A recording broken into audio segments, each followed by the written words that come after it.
Merry Christmas. That's right. We are on the air live for this Christmas Eve 2025. I'm your host, Greg DePalma. Thanks for tuning in. And it shows you what kind of life I have. But no, this is what I love to do. And that's why I'm doing it no matter what the day, no matter what the night. And I think this is a great time to air this video because I don't have a whole lot of competition. Anyway, thanks for joining us here live. If you have any questions or comments during the live broadcast, if you are watching live, you can do that. Ask me anything you like. We're going to go through all the bowl games that will be taking place following Christmas.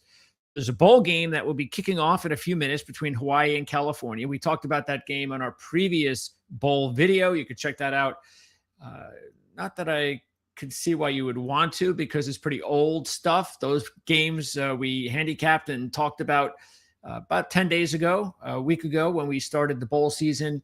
And the good news is coming in, we're hot because we hit one of our upset plays, Ohio, pulling up the upset over UNLV last night. So that's good news.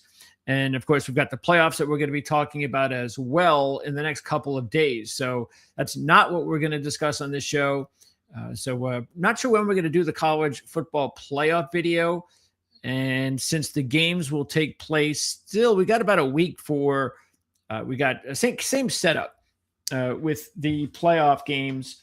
I think we have a New Year's Eve game, and then that'll be followed by the New Year's Day games, the playoff games. So I'm pretty sure that's how it's all set up. Let's see. So that means Wednesday will be a 7:30 start time, which will be a week from today. That'll be on New Year's Eve.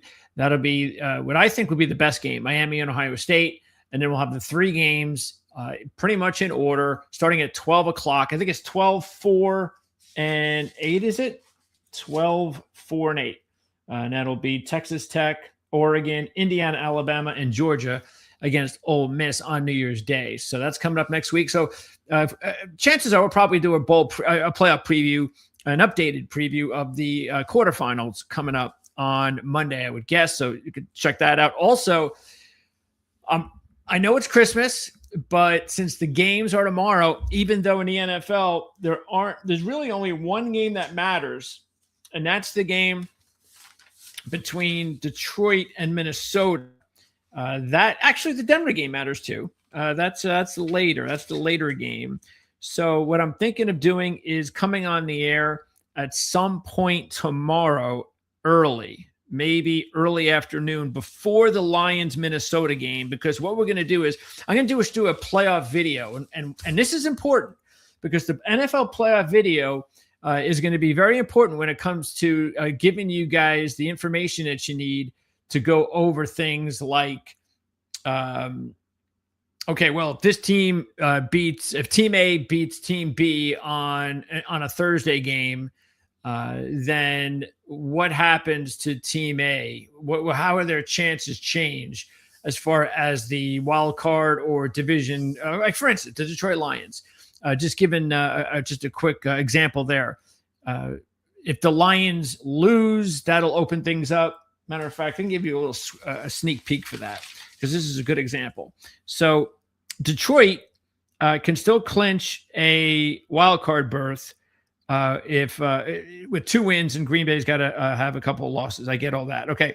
But as far as for Green Bay's perspective, okay, their game is going to take place on Saturday. All right. So you got a Saturday night game, the Packers hosting Baltimore. And Thursday, tomorrow at 4:30 is the Lions game. So for Green Bay, this is their situation. They clinch a wild card if Detroit loses on Thursday. And that is definitely important, meaning the game against Baltimore on Saturday wouldn't be as important for the Packers. They could still win let me see what their situation is with the North. And again, like I said, we're going over this tomorrow. So I wasn't really prepared to go I didn't have all of my notes for that.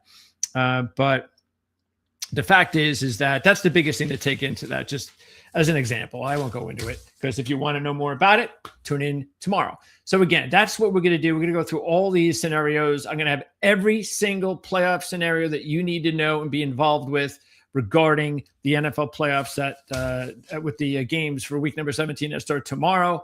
The Dallas-Washington game has no ramifications, so that's the early game, so that's no big deal. But we'll be on the air before the 4:30 Detroit game and get you updated on everything that matters for all of the teams that are either, they're vying for. We still don't even know who the number one seed is in each conference. So I'm going to go through all of those scenarios. I'm going to go over the scenarios where we only have 2 spots available in the AFC and in the NFC, so 4 total. We'll talk about number one possibilities in each conference, and that's big because it's only 1 bye now for each team.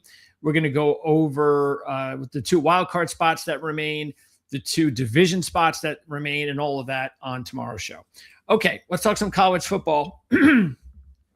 And let's get into the games right away. So I'm going to go ahead and pop up, let's see, the game, and this is on the 26th, Central Michigan and Northwestern.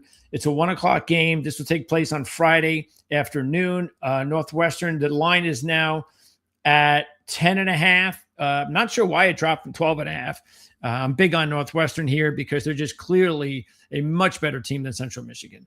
The MAC, there's no competition. The only way I see this game being close is if Northwestern, if they're not motivated, and I just don't look at Northwestern that way. I don't think they're that type of program. I think everything is important for them at this stage of their development, including the fact that they're playing a game that they definitely should win, and they don't want to be embarrassed to lose. And look, winning a bowl game is still something that a lot of players on these teams that are not going to be superstars, that are not going to be rich, this is something that's important. So I think, and with that Northwestern team, it's probably about 95% of the players, so I think it matters just as much to them as it will to Central Michigan. Northwestern, meanwhile, check this out. They've won 5 straight bowls, covering 4 of their last 5, while Central Michigan is just 1-4 straight up ATS in their last 5 bowl games. And the Big Ten is 5-0 straight up, 3-1-1 against the spread in the last 5 bowls against MAC teams. Let's move on to the next one. And that is going to be the Rate Bowl. And are they going to make me go through this each time? Let's see. Where are we? Hopefully not. Let me set it up. There it is. Is that the Rate? No, that's not the Rate Bowl. Where's the Rate? Hey, here it is. Okay. So the Rate Bowl is going to be at 4:30 on Friday. And wow, who would have thought New Mexico would be 9-3? I still think New Mexico got robbed out of playing for the Mountain West Conference Championship. That's just ridiculous. And that's what you get to look forward to when you're thinking about tiebreakers for who gets to play in conference championships. So, hey, if you want the computers to decide that, then there you go. You get Boise State and UNLV for a 3rd straight year. How'd that pan out? All right. So taking a look at this one, Minnesota, that line has dropped from 3 down to 1.5. Once again, I'm not sure why. The Big Ten, I don't know why I don't know. Look, I don't mind if the odds are the way they are when they come out, but when I see the odds change against the Big Ten, meaning the money, people are putting money against the Big Ten when these bowls begin, that surprises me. And it surprises me not because I think the Big Ten's had a good year, because I think this has not been a great year for the Big Ten. Mostly from the middle down. Now, of course, you got the top teams. That's completely different. Ohio State and Indiana could play for the national championship, and nobody would be surprised. Matter of fact, they're the 2 favorites.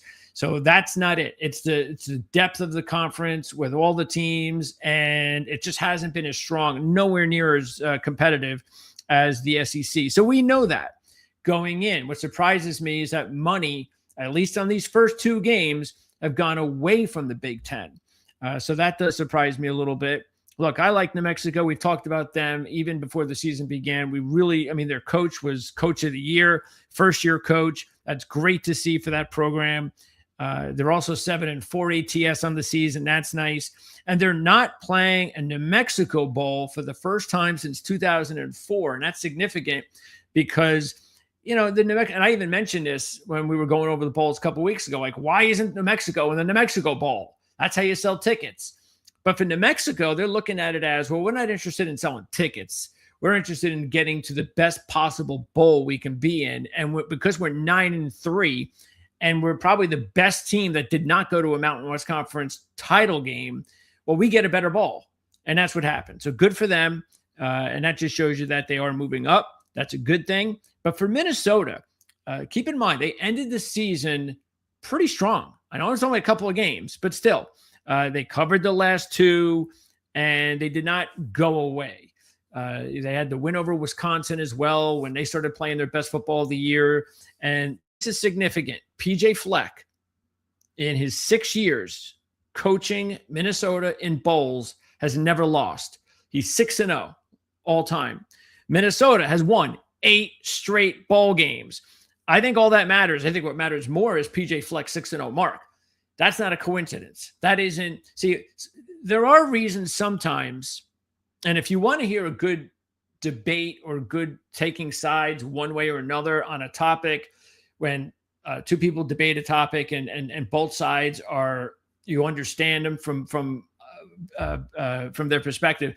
Check out the show that Jim and I did on Friday. We talked about the Packers and the Bears game. Probably went off in about a 20-minute, rant. And we had this discussion about the differences between looking at historical trends that I think, in my opinion, because I use them a lot, Jim doesn't use them at all, basically. And we both have a reason why we either like them or don't need them.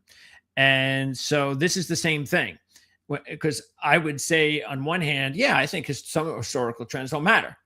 And I often talk about that whenever I pop out Mark's magazine, which I know it's too late to get it this year, but you can make sure you get this, pre-order it for 2026. You don't want to miss it for 2026. There's, I don't know, probably half of the trends that are in there I don't really look at. Somebody else might like them, but for me personally, I think there are some trends that I like. I agree with people who would say like Jim or anyone else that say, yeah, there are some trends. I mean, I don't even who cares what happened in 2021? What did it have to do with 2025 team? That sort of thing. Now, in this debate or in this context, the reason why I think it matters is, yes, it's a different team, and even in 2024, 2023, 2022, and so on, in the 6 years that PJ Fleck won. Absolutely, they're all different teams. And I think even somebody might just say, what does that matter? Well, these are the ones that, in my opinion, matter, because what it says is that PJ Fleck knows how to get his team ready for a bowl game. And this isn't just the next week's game. Hey, PJ Fleck is undefeated in week 11 games. Even though, check this out, even though I know this is a long time ago that we talked about this season, earlier in the season. So Texas A&M, remember this one? I'm sure you don't. Texas, and this will be in the magazine again next year. All right. So remember, we had this talk about this when we do it again in September of 2026. The Texas A&M Aggies are now 12-0 outright in Game 3 of the season.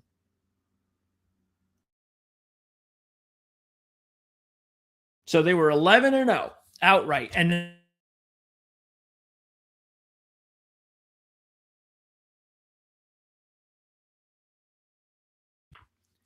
so that's where I think it's very interesting. Because you could say it's a coincidence. I don't know, maybe, probably, but that would have been the perfect time for Texas A&M to lose. All right. Oh, come on.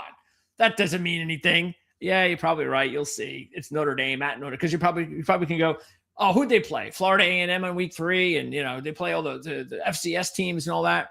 All right, well, you're right. It's at Notre Dame. Well, no, they beat Notre Dame.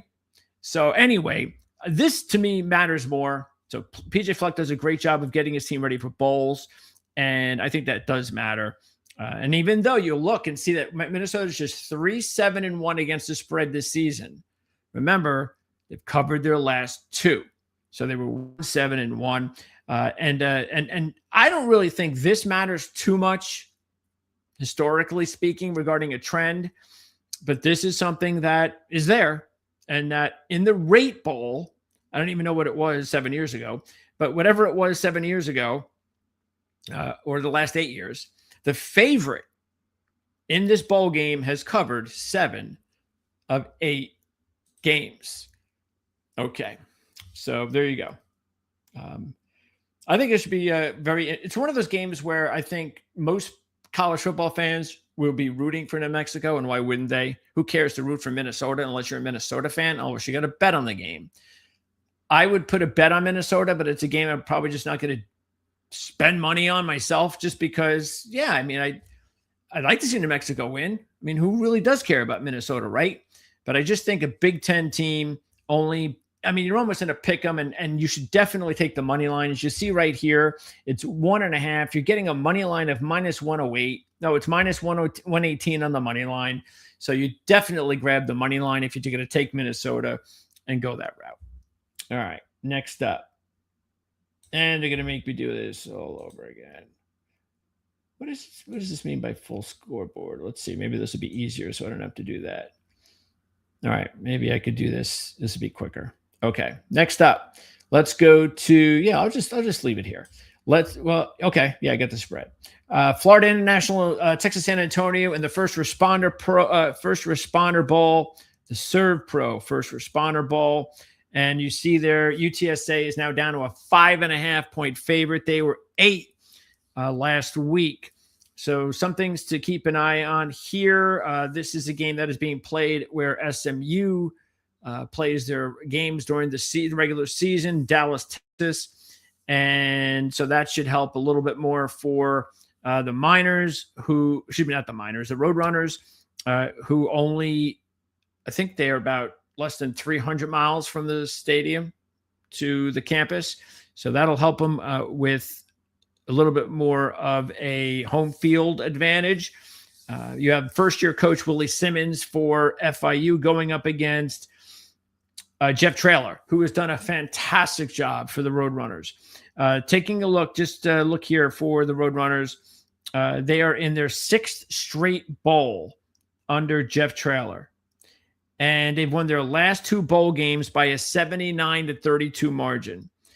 They were heavy favorites in that one, double-digit favorites in those games. Here, they're 6, again, down, 5.5 down from 8. So this is the 3rd straight game that I'm taking the team, or I like the team and still like the team, where the money is going down and away from, which is great. So it works to my benefit. I'm not sure why this is going away either, even though 8 maybe it was too high. I mean, I can get it. FIU's been hot. They went 4 straight up and against the spread coming in. They also beat Jacksonville State and Liberty during that stretch. And those are 2 of the better teams in the Conference USA. And they've done it with multiple quarterbacks. So I think if you look at that, you want to know don't worry about it. Either quarterback is fine. I don't really see a big difference there. Check this out. History. Speaking of history, all right. The history of this bowl, the favorite has won 14 all time. Okay. So the favorite has never lost a bowl game. The first responder, never. And as far as the odds, 8-4-1 against the spread. So that does favor my pick, UTSA. So I'm happy about that. Now, let's get to why you're here. I think, or I would guess, this is why you're here, because you want to know about the coaching changes, the player opt-out, injuries, things of that nature. So this is the first game where we've got something there that really sticks out. For FIU, not a very good pass defensive team. Keep that in mind. And their top corner, Mr. Clark, you got to love that name. Mr. Clark is transferring. So he's opting out. He's going to play for another program, it looks like, next season. He led the team with 13 pass defense and 3 interceptions. They are also going to be without defensive backs Victor Evans and Josiah McGrew. McGrew, 68 tackles this season. Evans, 42 tackles this season. 3 of their best defensive backs from a pass defense that ranked 116th in the country, something like that, going up against Josh McCown's little kid. And McCown, I think we talked about him plenty on this program. Let me see if we can pop up his overall numbers. Now his numbers are a lot better at home. There's no question about that. That was the thing that really did stick out when we went over their games late in the season. All right, so check out Owen McCown here. We can even pop up. Now give me the game logs.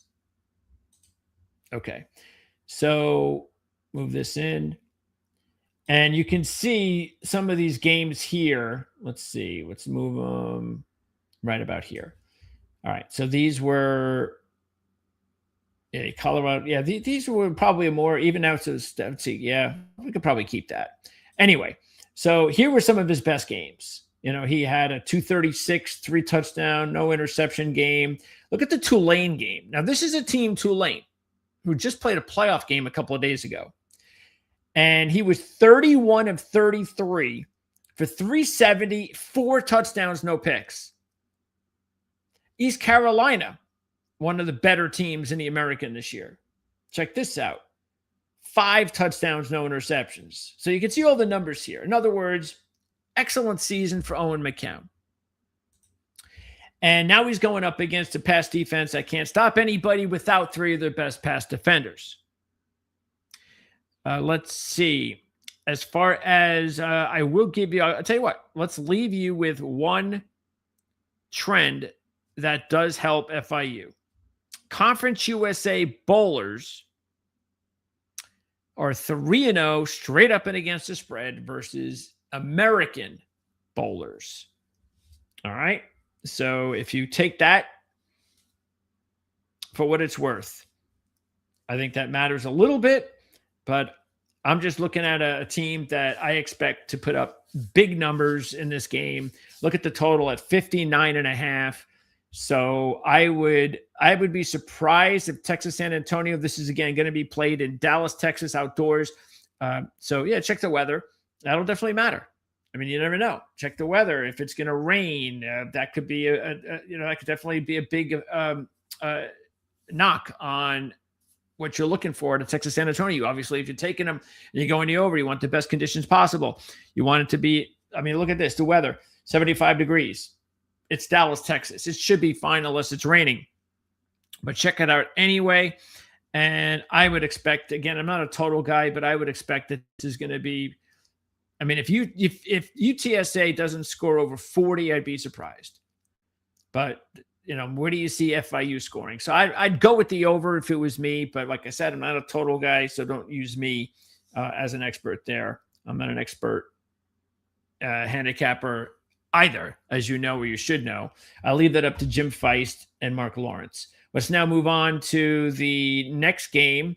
That's it for Friday's game. So we're going to start with a full slate on Saturday with this is the Go Bowling Military Bowl, and this is in Annapolis. So another situation where we would see like Navy if they were 6-6 or 7-5, but it's not the case. Navy's having an excellent year, just like New Mexico. So they go to a better bowl, and that leaves Pittsburgh and East Carolina to duke it out. Interesting that East Carolina played in this bowl game last year against another ACC team and beat North Carolina State. Now, that was a bigger game because it was more of a little brother beating big brother situation, and they pulled off the upset as a 7-point dog. And I liked them, and I picked them, and I made money on the money line last year. But I'm not doing it this year. I'm going all out on Pitt. I think this should be one of the top plays of the bowl season at this point. If you take a look here, yes. Is Desmond Reed out? Yes, that's a big loss for Pitt. It also looks like they're going to be without their number 2 tackler, Kyle Lewis, who is going to opt out for the NFL, getting ready for the NFL. And edge Jimmy Scott injured in the final game of the regular season. So no word on whether he's going to play. So keep an eye on that. Those potentially some, significant losses. But there's way too many losses on East Carolina's side. They lost their starting offensive tackle. They lost their coordinators, both of them, offense and defense. So that means they're not coaching.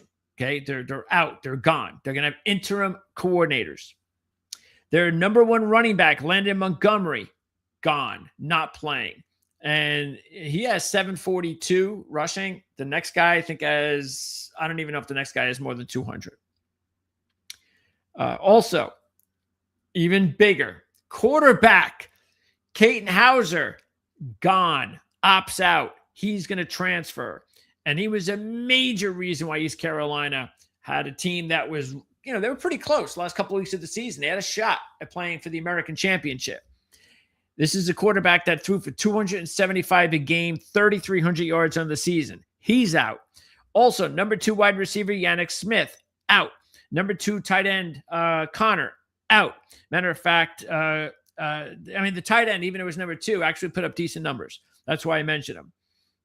So there you go. Again, you've got coordinators out, quarterback out, 2 receivers out, top running back out, and the line started at 4, but you've now got an additional 10 points, or you're going to give an additional 10 points, 6 points, to get to 10 because of all these changes. I'd rather give 10 with all these changes than give 4 and have to go up against coordinators and quarterback and running back and so forth.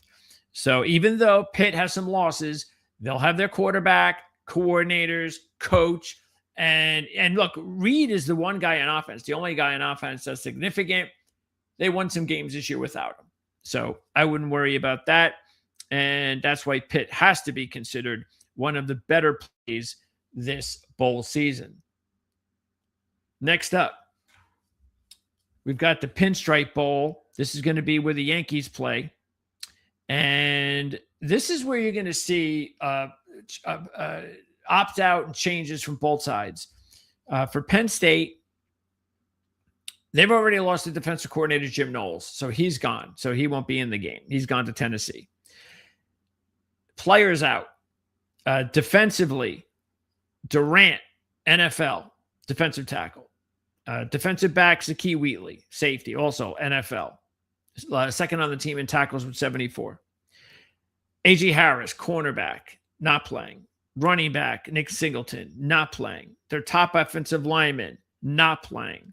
So that would be 5 key players, starters for Penn State, not playing. All of them because of the NFL and their defensive coordinator. For Clemson, they also have significant losses. They have Woods and Parker on the defensive front, both considered before the season began potential top 10 draft picks. Now, Clemson has had such a disappointing season that their stock is going to drop, you would think, because they were a part of it. They did not have the type of season that many people thought that they were. So I think what's going to happen now in the draft process, the whole NIL deal and the players getting paid, that's going to, if you see a player that has made a significant boost in finances from one year to the next while he's playing college football, and his game deteriorates from one year to the next, it is a factor. Now, I'd say 95% of the time it's a factor. Sometimes it's not. Sometimes there's other circumstances. But most of the time, you have to, that's a direct correlation on, wait a second, what happens now when he gets paid even more in the NFL? Does that mean he doesn't love football? Does that mean he really just looks at this as a business? And that's why I think some of these, the kids will see their stock drop. Also, Barnes, safety. He's going to transfer. So that's not a pro player, but it's still a player who was 5th on the team in tackles, will not be playing. Their number 2 tackler, Woodaz, he's dealing with an injury. So he's out. Offensively, by the way, the defensive tackle, K-Part's also skipping. And Terrell, AJ's little brother, injured. Decides, I'm not playing, banged up, not going to give it a go. So Barnes, Capehart, Woods, Terrell, Parker, Woodaz, all out. Offensively, wide receivers, Williams, Wesco, out. Williams, NFL, Wesco, injury. And finally, three offensive guards, three of the top offensive guards banged up, not going to play. So when I look at this, I'm looking at more talent on Clemson's side will not be there. Now, the good thing for, if you're looking at it from, again, just a perspective of who is there, Clemson will have an edge because I haven't heard anything about quarterbacks on either side, especially Clemson. So that gives them an edge. They've got experience. But we've talked about Penn State quite a bit here. We have the Penn State show, and their young quarterback has done a really fine job. And now he gets more and more practice time. He was getting better and better as the season wore on. So I don't really look at it as a major deal because Clemson, even if you want to look at it when they were playing with a full deck, was very disappointing. Penn State, we know they were disappointing earlier in the season. Then Franklin goes, and it took them about a week or two, and then all of a sudden they started playing really good football and almost knocked off Indiana, the only team in the country, Indiana, number one ranked undefeated Indiana. They had them late, almost beat them. You saw them beat Rutgers to end the season. They shouldn't have beat Rutgers. Rutgers handed the game to them late. And that's just a Rutgers thing, not a Penn State thing. But they still won the game. And I looked at that more as Penn State was they had already reached a level. They weren't playing a team that they really cared to play. It didn't mean anything to Penn State. And so I understood why they didn't have their A game in that one. But now you're still going to be seeing a lot of players with the new coach coming in. He's going to oversee, I'm sure, what's going on. He's got his eye on these kids, who's going to play for us and all that. And again, young quarterback as well. I think you're going to get a good effort out of the both teams and who's there. But I do and look, that's the other thing. Clemson has an advantage where they have a coach that's won national championships on one sideline. Penn State still has an interim on the other. So I kind of think that equals out, even though Clemson has a lot more talent that won't be in this game. Now, check this out. The Big Ten, 14-3 straight up versus the ACC in bowl games. Wow. 13-4 against the spread. So big edge there for Penn State. I'm going with Penn State. This is a tough one, real tough one. But I just look at this as I just think there's so much talent that is lost for Clemson. And Penn State, I'm willing to give them the benefit of the doubt here. And I'll jump on the Nittany Lions getting 3. All right. So the line was 4. It's now 3. So I'm okay there. And I'll, because I actually look at this game as a pick 'em. I really do. And so I'm going to get 3. I'm going with Penn State. All right. Now here's a game that I would consider one of the top bowl games that you would want to wager on. And that's UConn and Army. And Army is now a 9.5-point favorite in the Fenway Bowl. So you know where that's going. That's going to be 2:15 on Saturday. And this one, I forget where it started out. Let's see what happens if I do this. Hopefully I'll just be able to back up. All right. So it started out as 3.5 UConn. And it's now 9.5 Army. Well, you got to have it figured out why that is. So head coach UConn, gone. Jim Mora off to Colorado State. Awesome hire by Colorado State. We talked about it at the time. We'll do a video on that in the next month or two, whenever we do it. Who knows? I don't know when we'll do it. But I'm looking forward to that. And this is going to be one of the sleeper hires. Love the hire. Okay, he's gone. Quarterback, Fagnano, gone. And all he did this season was 69% accuracy, 287 yards a game, a 28-1 ratio, which is absolutely amazing. Their top running back and the top 3 running backs not playing, including Cam Edwards, who's a 1,000-yard running back with 14 touchdowns. The number 2 running back has only 229 yards. Then I think he's also gone, if I'm not mistaken. Anyway, like I said, the top 3 running backs are gone. Okay.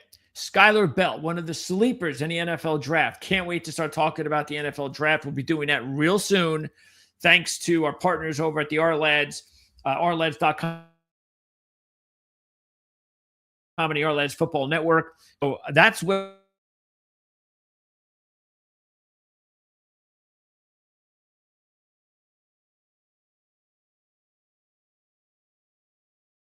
the easier it will be for me to be able to put up as many videos as possible.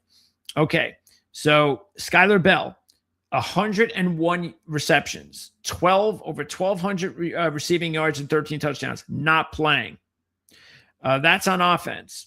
Oh, also their top offensive tackles, not playing. All right, so once again, coach, quarterback, running backs, top wide receiver, 1,000-yard receiver, and your starting tackles not playing. And on defense, their top cornerback, Cam Chadwick, who had 64 tackles and 4 interceptions, not playing. Their number 2 tackler, a linebacker with over 100 tackles, not playing. I mean, I don't know what to tell you, other than the fact that Army, everybody's playing. Of course they are. It's a military team. And this is going to be important because we're going to talk about with this Navy. Military bowl teams are 19-1 straight up, 16-3-1 against the spread as bowl favorites. So I am all over Army. Now, look, this is not last year's Army team, but this is a team that was good enough to upset Navy a few weeks ago. And this is a UConn team. Now, remember, this is UConn. This is not Ohio State, where, all right, well, even though we lost all this, most of our backups are still 3 and 4 stars.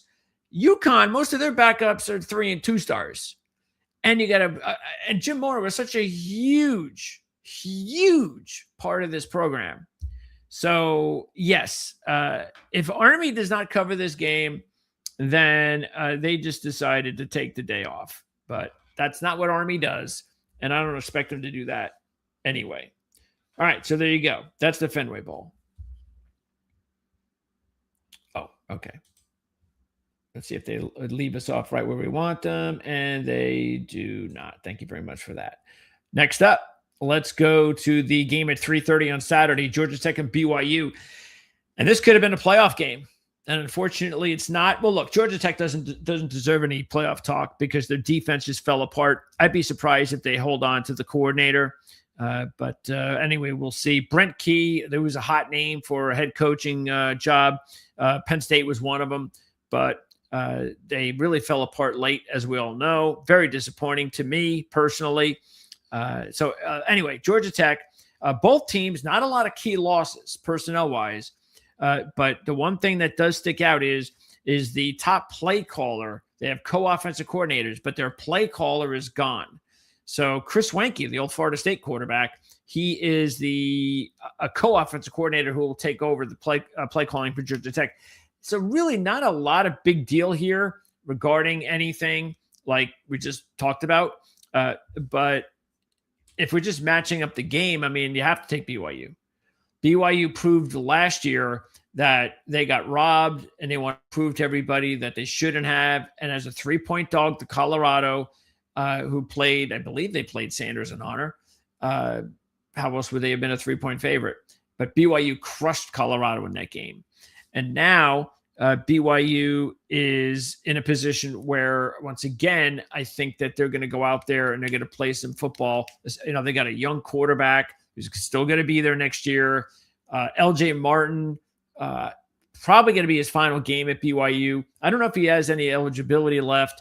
Another player we'll talk about regarding the draft if he is ready to come out. But I expect BYU to come to play. And if BYU comes to play, they are a better team than Georgia Tech. They just are. Again, Georgia Tech, just very, very disappointing to end the season. All right. Then at 4:30, also on Saturday, we have the Arizona Bowl. And the line here is now 5.5 Fresno, up from 3. So a few things here. Miami of Ohio will be without their number 1 wide receiver, Cam Perry, who was a 900-yard receiver.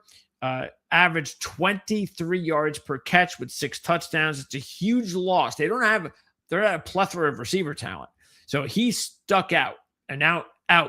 Also, keep in mind that their quarterback situation, Gutkowski came in when DeQuan Finn, and we joked about this when he decided that he wasn't going to play anymore because he was going to prepare for the NFL draft. And it's like, why? To do what? I mean, DeQuan Finn. I mean, 2 years ago, I would have said, oh, yeah, that's it. Wow, DeQuan Finn. Okay. DeQuan Finn has not lived up to the way that he started his college career. He just hasn't. So I don't know who whispered NFL draft in his ear. Maybe he wanted to get there as early as possible so they could determine, hey, should you play another position? Because DeQuan Finn is not going to play in the NFL. And if he does, then whoever he plays for is going to be a pretty bad football team. Anyway, let's see. And probably a banged up team at quarterback. Let's see here. So Gutkowski. No, look, we're expecting him to play, so we haven't heard an announcement yet. So just keep an eye on that. It's just that he's been playing, so I don't see any reason why he wouldn't. But check this out. He is, let's see, he'll be making his 4th start. His completion percentage is only 50%. He has not thrown an interception, so that's good. But he's only thrown for 136 yards a game. So then, and again, he's now taking out your number 1 receiver, and you have a freshman quarterback. Not a good sign there. They're also going to be without their top edge rusher, Adam Trick, who led the team. He had 8.5 sacks, 12.5 tackles for loss, 59 tackles. Definitely their best player on defense. He's not playing. And let's see. Also, offensive tackle not playing, cornerback not playing. They're transferring. So all of the transfers and opt-outs are on Miami, not Fresno. So that and so look, that's I don't even know, to tell you the truth, this was a completely healthy team. And the only thing is you had a freshman quarterback. I still don't know if Fresno State probably still be favored. So look, I don't think Fresno State was one of the better teams in Mountain West, but they have a new coach. He's done a good job. They blew out Boise State earlier this year. That's a good sign. They had a better year this year, so they're headed in the right direction. The only thing Miami's got going for them is they've covered 6 straight bowl games. So Martin has done a really good job as a long-time head coach there at taking care of business in bowls. Matter of fact, they were in this bowl game last year, the Arizona Bowl, and as a 2-point favorite in the game, they crushed Colorado State. So same surroundings. We'll see if maybe that helps them. But Fresno should be the play here. At 5:45 is the New Mexico Bowl on Saturday. And Eric Morris is gone. He'll be coaching Oklahoma State. So Neil Brown, the former West Virginia coach, will be taking over. Interim coach will be their associate coach and special teams coordinator, Drew Swoboda. And so he'll be taking over. Also, the offensive coordinator left. So they're going to have an interim offensive coordinator. So they'll have an interim head coach, interim offensive coordinator. And this is from a North Texas team with Drew Mestamaker, the number 1 offensive team in college football. So, that matters, but Mestamaker is going to play, and that matters more. No question about it. This, as I said a couple weeks ago, when we went over the bowl season, we talked about this as being one of the better matchups in the bowls because you had one of the elite offenses this year against one of the elite defenses. So it's a really good matchup.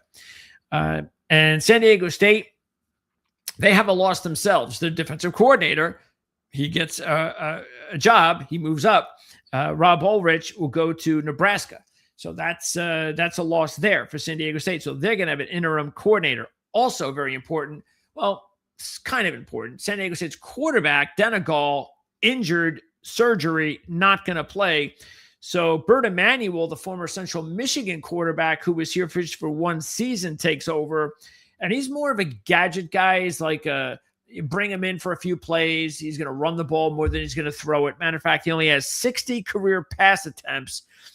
And we're talking about somebody that has been around for 4 years. Matter of fact, 9 pass attempts this year out of the 60 in his career. So I wouldn't expect him to throw the ball much either. I mean, Lucky Sutton's going to run the ball a ton, and he's going to run the ball a ton.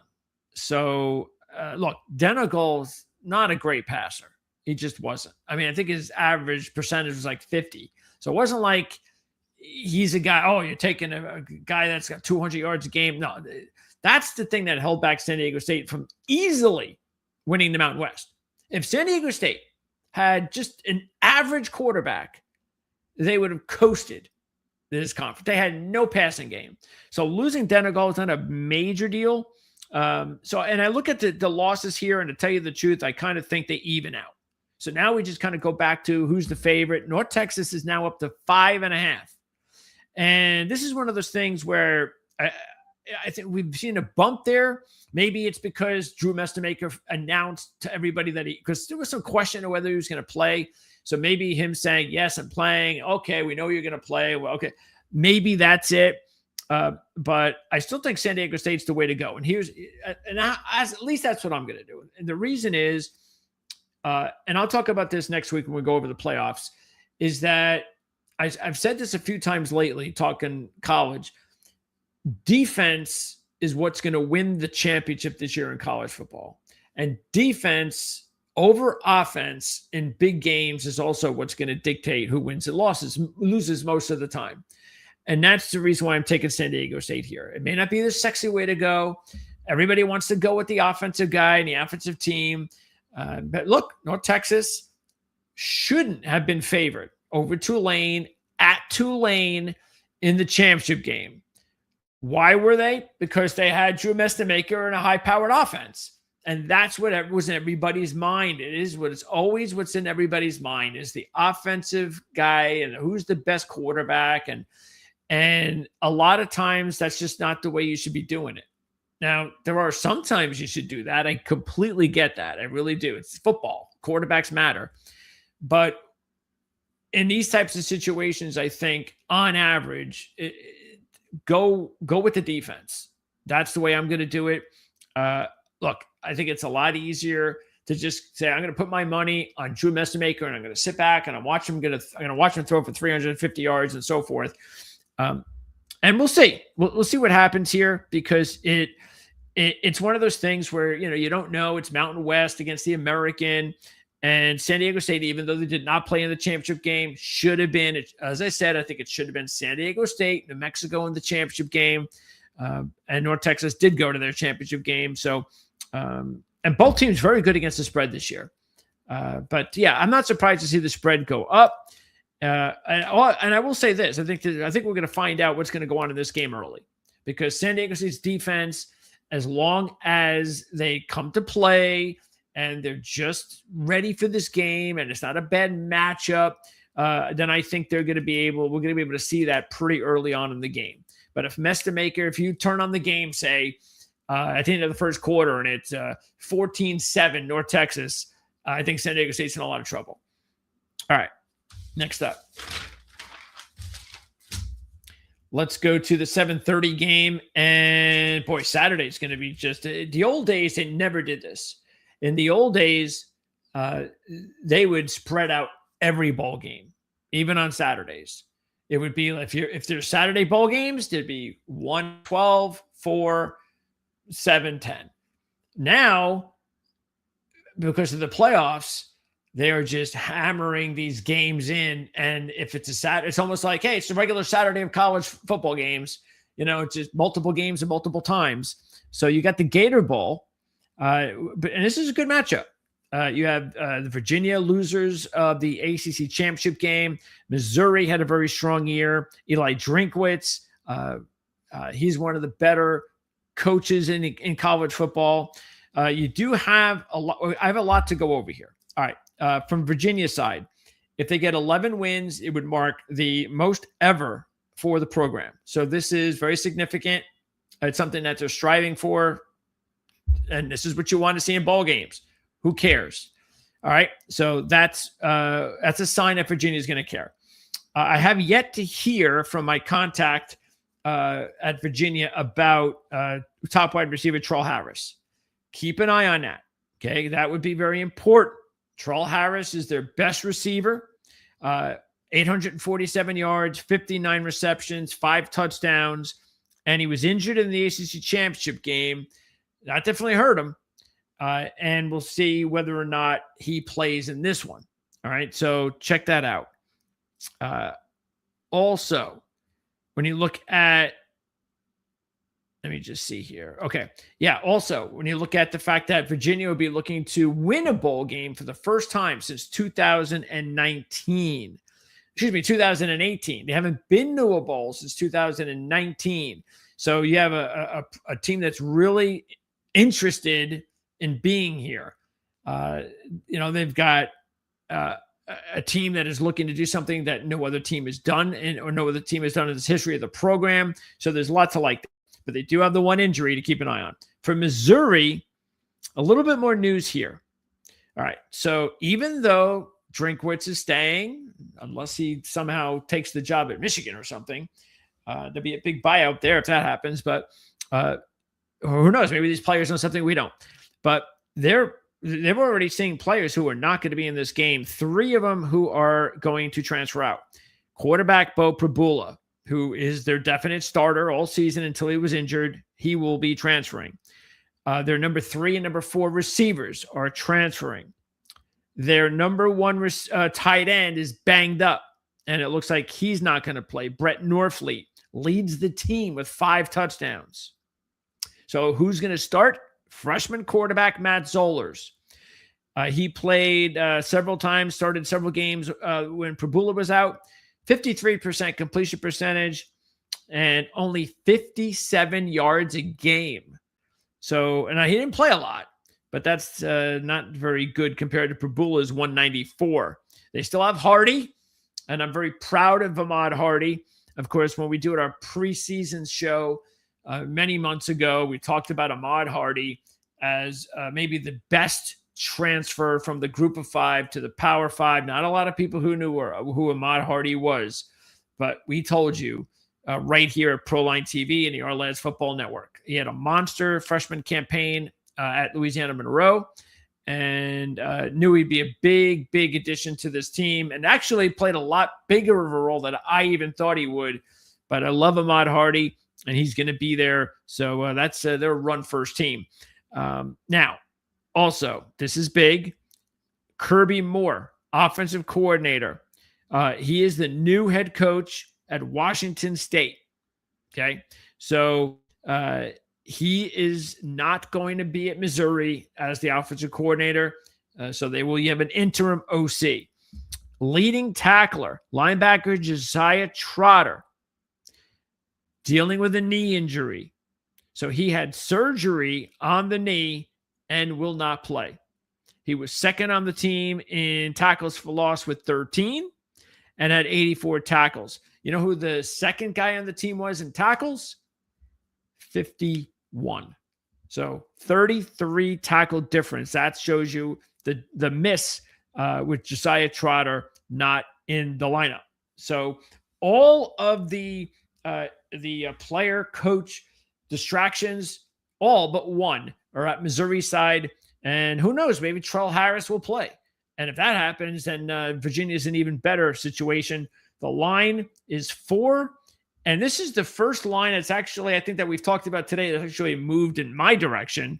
So it's now down to 4 from 6. But I still love the line here. I like everything about this. The only thing I don't like is just I don't like going against Eli Drinkwitz. He's one of the better coaches in the game. And I know Elliott's done a fantastic job of Virginia this year and all that. I do wonder a little bit about how they'll feel after the loss. You know, you lose the championship game of your conference, and especially when you do it as the favorite, and it knocks you out from going to the playoffs. That's something that might stick with them. So that is something that I'm a little bit concerned with. And then the final game on Saturday is the Texas Bowl, LSU in Houston. The line is 2.5. And I'm taking Houston. Who would have thought that this would be the case, talking about Houston and LSU? But Willie Fritz, one of our favorite coaches here, Mark Lawrence and I have talked about Willie Fritz for a long time. And he's starting to get the Houston program going now. Look at where he's got him. He's got him in a pretty decent bowl game. He's going to be the home team because they're playing this one. Actually, I don't know if they're playing. I know they're playing. I don't know exactly. I know they're playing in Houston. Let's see. Where is this Texas Bowl? Does it say it? Let me see if I can pop up and find out where exactly. Let's see. Texas Bowl location. All right. Oh, it's at where the Houston Texans play. Okay. So there you go. So that's where the game will be. So look,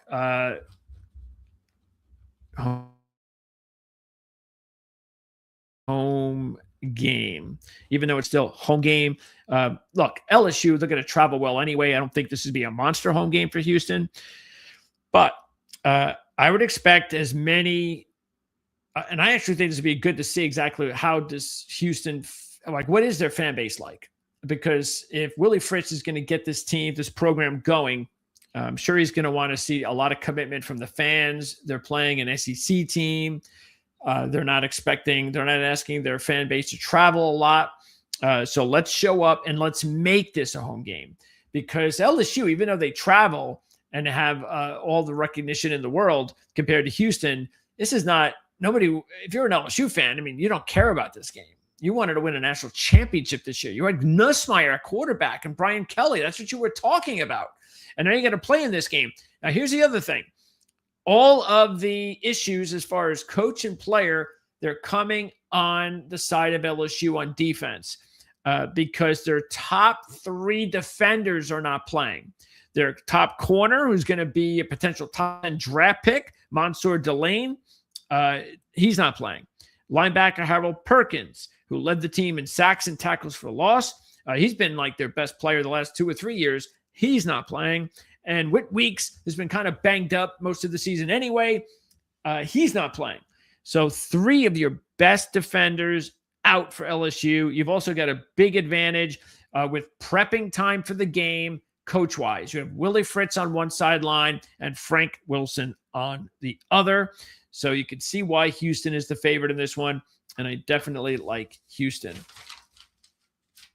Let's move on to Monday.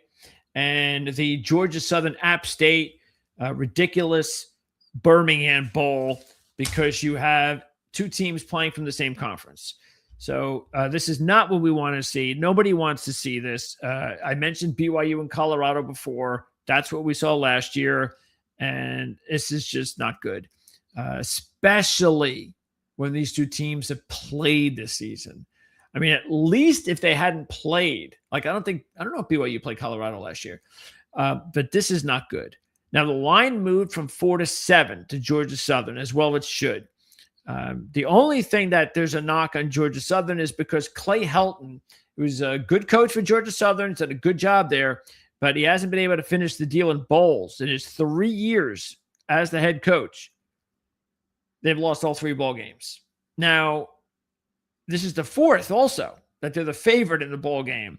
So that's not a good sign. Let me just double check that. I'm going to double check that they were the favorite in all these. Not sure it really matters, but let me see. Just want to double check. Here we go. And yep, they were the favorite in all. This is the highest number that they were a favorite. Okay. Now, why am I still taking Georgia Southern? Or why am I taking Georgia Southern? Because Clay Helton has not done a good job in getting his team prepared for bowls. Is it because they beat App State by 2 as a 5-point road dog in early November? No. It's because of all the significant losses on the side of App State, including the fact that this is a team with 5 wins. So if you have 5 wins in the Sun Belt, you don't deserve to be in this game. And not just deserve, but you're just not good enough. And so they're 0-7 straight up this year versus bowl teams. So anytime they played a bowl team this year, they haven't beaten them. But it is 7 points, and they lost by 2 earlier this year. But again, it was a home game. And besides their linebacker, Colton Fairs, who is easily the best defender on the team. He's only a sophomore. He's having a monster season. I'm surprised he's not transferring. Maybe they gave him all the money. But 5 key defensive players will not play in this game. 5. Their top 2 quarterbacks not playing in the game. And their top wide receiver, who was injured in mid-November, he had 55 receptions, over 600 yards, and 7 touchdowns.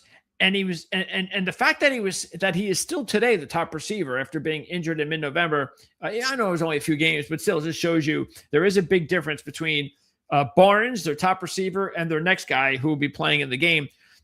That is a lot. And this was not a good team. So you have not a good team playing in a bowl game with that top 2 quarterbacks, your top receiver, 5 key defenders. You're 0-7 against bowl teams. You lost to the team you're playing in this game. And when you played them at home, the only thing I can see here is the 7. That's it. But I don't have any problem giving up the 7 because I don't see anybody Georgia Southern side of significance that will not be in this game. Now we go to Tuesday, and this one, let me just double check because I think this is when we start to get, because Monday is just one game at 2:00. Tuesday we do have 2 games. I think so. Yeah.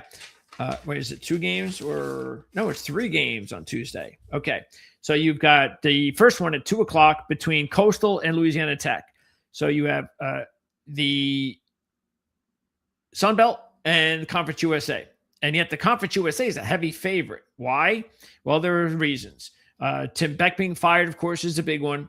The new head coach will come over from Missouri State. You saw what happened to them in the ball game. Interim coach will be the defensive coordinator. Okay. Coastal Carolina completely fell apart at the end of the season. They didn't look good early in the season. We were trashing all over them, telling you Tim Beck was not going to keep his job. And all of a sudden, they made a quarterback change to a younger kid. They started beating teams that we didn't even know how they did. They just came up with wins, even though they were outgained in them. And all of a sudden, they were a team that looked pretty good to potentially hang on to compete with James Madison for the title. And that fell apart towards the end of the season when they lost their last 3 games, including their last 2 by 110-17. You can see why Tim Beck's no longer around. Their top offensive linemen will not play. Matter of fact, 2 offensive linemen are transferring, and their starting offensive center is banged up. So 3 key offensive linemen not in the game. As far as personnel, though, the real key players that are not playing are on Louisiana Tech side. Even though I mentioned the offensive line issues for Coastal, Louisiana Tech's top edge rusher, Makai Mason, is not playing. He had 68 tackles, 14.5 tackles for loss. Their top tackler, Jacob Fields, with 92 tackles, 3 interceptions, and 2 pick sixes, along with another cornerback, are out. So 3 players on defense, 2 top players on defense, not playing for Louisiana Tech. So even though Coastal has some players missing, Louisiana Tech's players are more important. So you might be wondering why the line is so big. Well, I think the line is big for a couple of reasons. One, it's in Louisiana, so you'll have a home game for Louisiana Tech. So maybe that'll help. Also, they're just a better team anyway. Even though they're in the Conference USA, Louisiana Tech, they've had a good program. Sonny Cumbie's done a good job there. And they were a pretty good team this year. Again, it does a really good job. And this has just been a really solid program. Even like we see it whenever they even play non-conference, more than not, they're pretty competitive. You know, they don't get close to winning often, but they don't get annihilated. So yeah, they had the same type of season this season. And they even started their season with quarterback injuries and things like that. But yeah, for the most part, they're the better team, even without a couple of big players on defense. I just think you're looking at a game where the way the season ended, you get the feeling that it's like, we've already turned the page. Why are we even in this game? And let's just move on. And that's why Louisiana Tech is the heavy favorite, because It just looks like Louisiana Tech is going to be the team that, hey, it's a home game and it's a bowl game. We'll win it. Where Coastal is just, what are we playing for? So look, they have a new coach, and I like the hiring a lot. I like this guy, Beard from Missouri State. I think it's a great hire for Coastal Carolina. He's the perfect hire for Coastal. Another good sleeper hire. So I don't know. Maybe he comes in. Maybe he's able to say a few things and get them riled up and excited to play. I don't know. That's the only thing I could see that could possibly help. Not that Louisiana Tech is some sort of.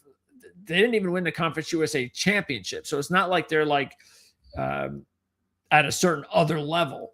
It's just will Coastal play the game? That's why I think the line is what it is. Tennessee and Illinois.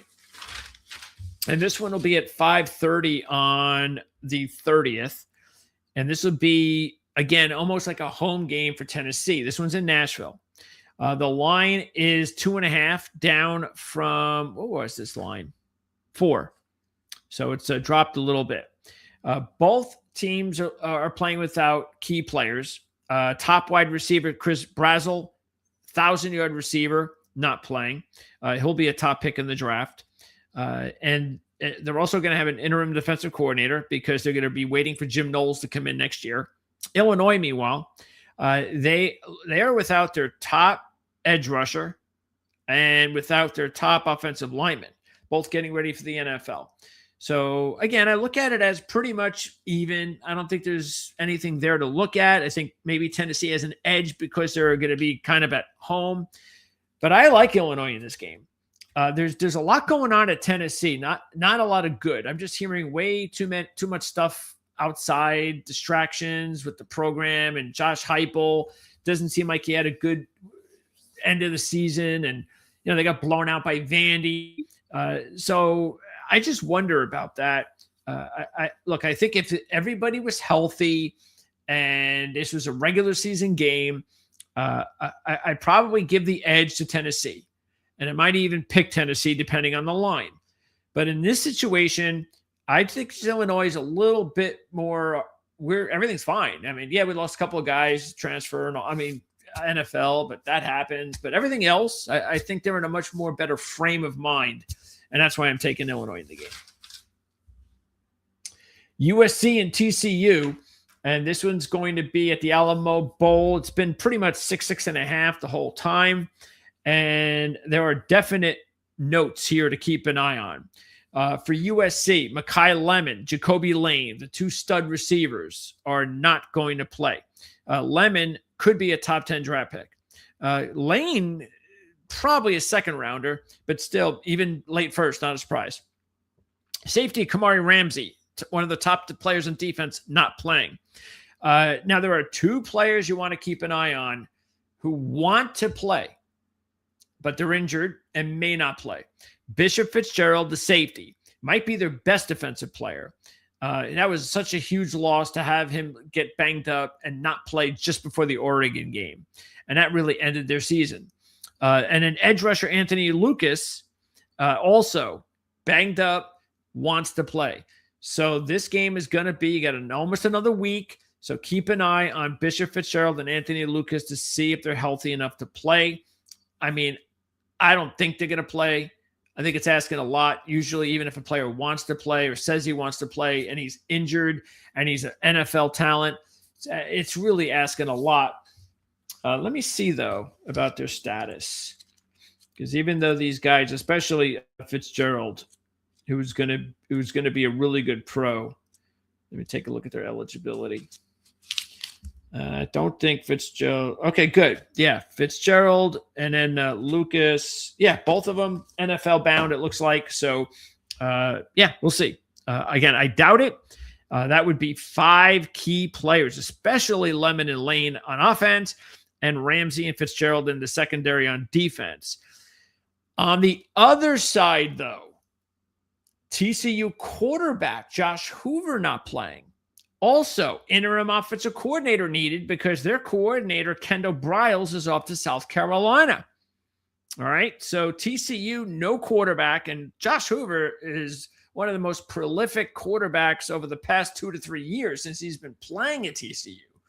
I mean, he's at 289 a game, almost threw for 30 touchdown passes this season.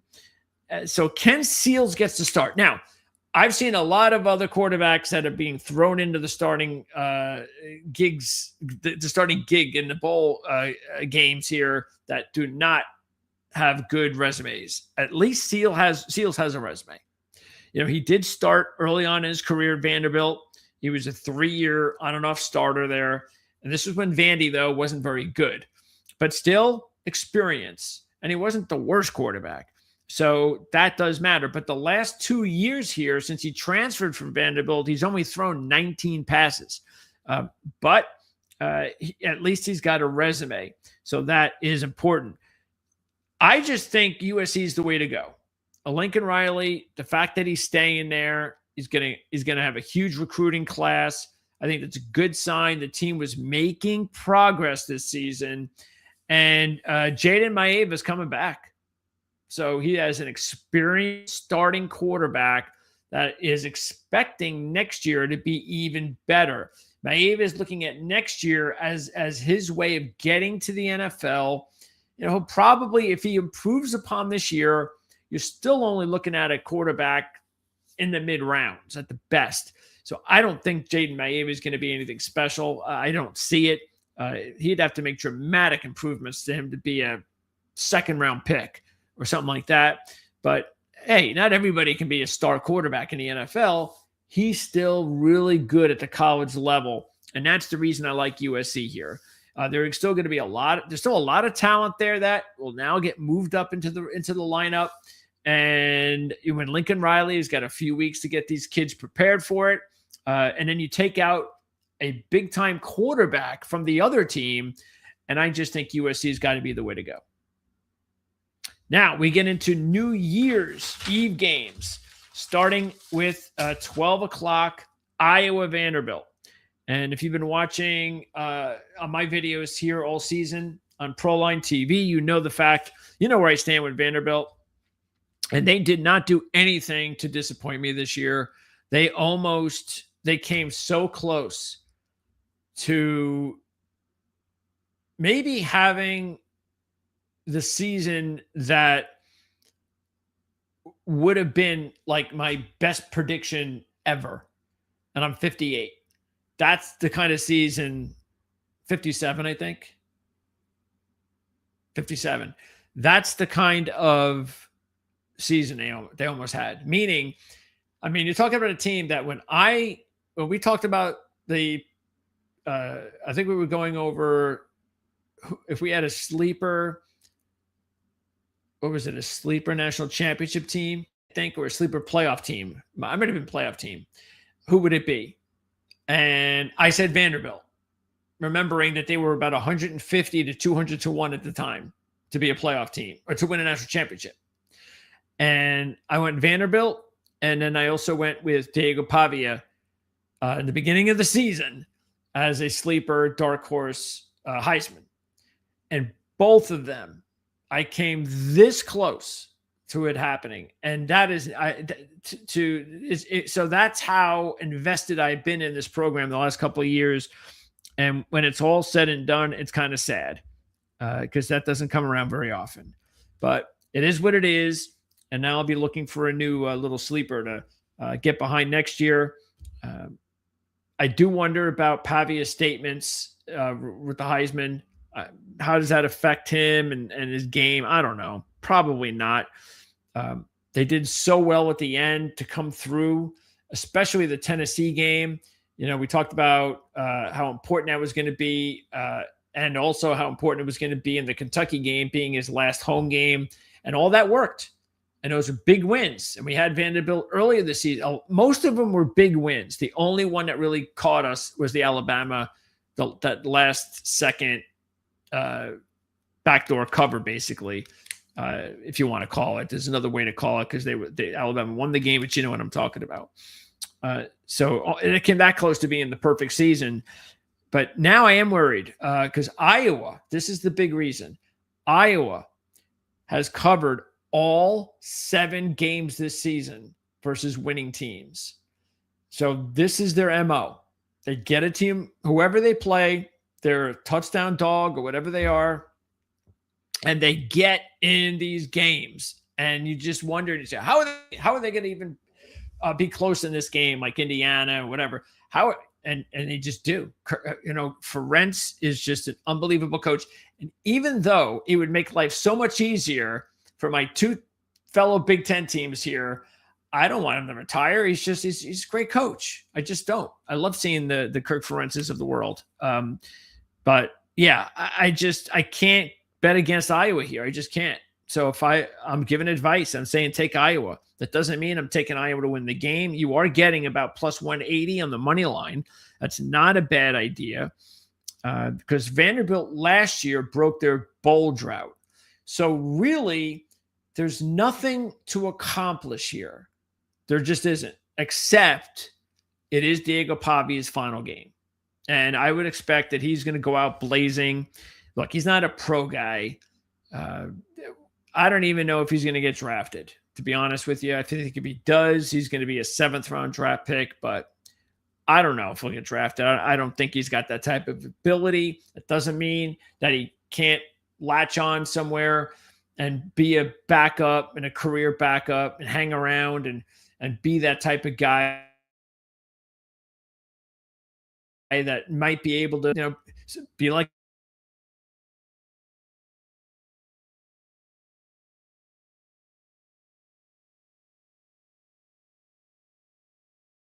to John Cooper, if I get the chance to talk to him before Dave in the coming weeks at our lads. Do you see Pavia as a draft pick? Maybe these guys, these expert scouts, see him as a lot better than I do. Again, it all comes down more than anything. It comes down to arm strength. That's going to be a big deal for someone like Pavia. But I think he's got a lot of tools to work with, but he's not a difference maker at the next level. He's a difference maker at the college level. This is the thing with the Iowa Vandy deal, is when you get these two teams side by side, it's like Diego Pavia maybe should have won the Heisman or could have won. And you got Iowa. It's like, yeah, that's pretty bad. So it's like Iowa's got like one of the worst quarterback situations in the conference. And maybe even all of Power 4. It's just not very good, even though it's a step up from last year, as crazy as that sounds. But these two teams combined at 17-4-1 against the spread this year. So if you took both of these teams every week, you went 17-4-1. Iowa 0-4 straight up, 4-0 against the spread this year as dogs. So keep that in mind too. That's the reason why I'd probably take Iowa, but Vandy to win the game. Arizona State and Duke in the Sun Bowl. And boy, at midseason, if these two teams were playing each other, there would be no doubt in my mind which side I would go on. But it's a different 2 months later, and it's like half the season's changed. And that's why I'm taking Duke in this game. They are now a 3-point favorite in this one. And Arizona State, the reason is because Arizona State just lost so much. And I don't know why. I mean, I'm looking forward to the opportunity to talk to my Arizona State contact and find out and we are going to do some interviews, a lot of interviews because the portal opens up on January 2nd, which I'm real excited about. There's going to be like free agency day in the NFL. And that's one of the best days of the year. It's like the trade deadline in the NFL or in hockey. It's one of the best fun days of the year. That's the same thing for the portal now in about a week. But after that, I'm going to talk to a lot of my contacts and get their input on how they do and what happened and the big splashes and such. And I don't understand why Sam Levitt would transfer. I knew they were going to lose Tyson, because he could be a top 10 draft pick at wide receiver. But they also lost both of their starting offensive tackles. They lost 2 of their top defensive backs, Keith Abney and Robinson. They lost their starting running back in Raleek Brown. He's a 1,000-yard rusher. and they lost Mateo, their starting tight end, who's the number 3 receiver. So they lost their number 1 and their number 3 receiver. We know Levitt's been out, but Levitt was an injury. I don't understand why he's transferring. I'm surprised about that. And then I'm hearing now, oh, Sam Levitt, he could go to Oregon. And see, that's the thing. See, I know there's some people who believe the transfer portal is just the worst thing to happen in college football. I think the people who say that are the traditionalists, or probably fans that say that are fans of the top programs, the programs like Alabama and so forth that used to thrive on being 3 deep and 4 5 stars. And that's why there's parity now in college football because of the portal. So that's why I believe it's better for the sport.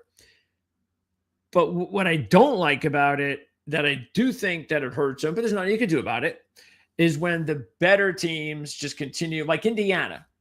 You know what they're going to do next year? They're just going to go out and get another quarterback. They're going to buy another quarterback instead of doing it the hard way and recruiting kids without money. Indiana will buy a quarterback again next year. It's going to happen. And who knows, maybe it's Sam Levitt, because I'm hearing Sam Levitt to Oregon, and where he's going to go, he's going to get money, and maybe that's why he's going. But again, I don't understand why Arizona State can't pay him, and maybe he will, because that's the other thing. Just because you put your name in the portal doesn't mean that you're not going to return. Sometimes these kids will do this, and it's just their way because they don't have money where they're at. And maybe it's a negotiating tool. Maybe their agent says, hey, if just go to the portal, and even if you want to stay, go, because we'll get you more money here. Trust me, it'll help them pay for you more than they would if you just stayed. And there will be players. I don't know what the percentage is. Maybe it's 10%, but there will be players that will stay. So we'll see. But anyway, the fact is, loads of talent for Arizona State that will not be playing in this game versus Duke. One key player, offensive tackle Brian Parker. That's it. So I'm taking Duke. I think they have something to prove. I think this is the team. If I was looking at any team, matter of fact, the only reason I don't even like this game more is just because this was one of the teams this year that I got behind. There were 2 teams that I got behind at midseason that were my 2 national championship teams. I had my favorite and I had my sleeper. And both of them wiped out for separate reasons. Notre Dame, because they were basically criminally kept from the tournament, and not because of Miami. I said that before. And Arizona State, because of injuries. You beat Texas Tech. You're the only team to beat them. And then what happens the next week? You lose Levitt. Tyson's never healthy, and the season goes to wash. It just ruined Arizona State's chances of playing in the championship game again. And look, I think BYU is a very good representative, but they were no match for Texas Tech. Arizona State, if they were healthy and everybody was there, that would have been the matchup that everybody would have wanted to see, and we never saw it. But now, they're a shell of themselves. The only thing they have going for them going into this game is their head coach, who did not go to Michigan, which would have been kind of cool, but he was never leaving Arizona State. So I like Duke in this spot. They have something to prove. Out of all the teams going into the bowl, yes, BYU has something to prove, maybe Virginia, but more often you look at teams that feel like they were robbed of not going to the playoffs, that sort of thing. But Duke, I think, more so because they were the one Power 4 championship team that didn't get a chance to go. That, I think, means something. Plus, they're coming off a win. I mean, they beat Virginia fair and square. That's a win. That gives them confidence.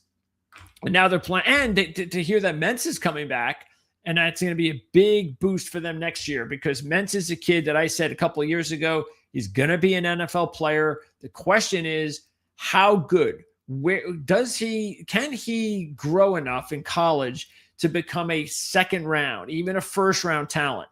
I don't know. I don't know if he's in the right spot for that. because I think all that matters to him is he's making money. I'm actually surprised that he doesn't get more money to go to even a better program. But hey, he's making good money at Duke, and I guess he's happy there. And I think that's going to matter because Jeff Sims is he can't throw the football. He's a running quarterback, and he's not very good. So I think Duke's the way to go. Okay, we're almost round out these games. We're still on New Year's Eve, and you got Michigan and Texas. So my boys are looking for their head coach. I'm hearing now Jeff Brom's a possibility. I mentioned to you a few weeks ago when the job came open that I thought out of all the names we were hearing, DeBoer, there were like 5 or 6 names, the usual names. The one name that I said that I thought I'd give the best chance was going to be what's his name at Washington. Why can't I think of his name now? Anyway, I thought he was the guy that if I was going to pick someone, that's the guy I was going to go with. But now we're hearing Jeff Brom's a possibility. And I'd be that's fine with me. I think Jeff Brom is one of these head coaches that I think the only thing that separates him from being a great coach is not being at a great program. Now, the question for Jeff Brom is going to be, what does that matter to him? Does it matter to him championships, legacy, and all that? Or coaching at his alma mater? And there's nothing wrong with leaving your alma mater.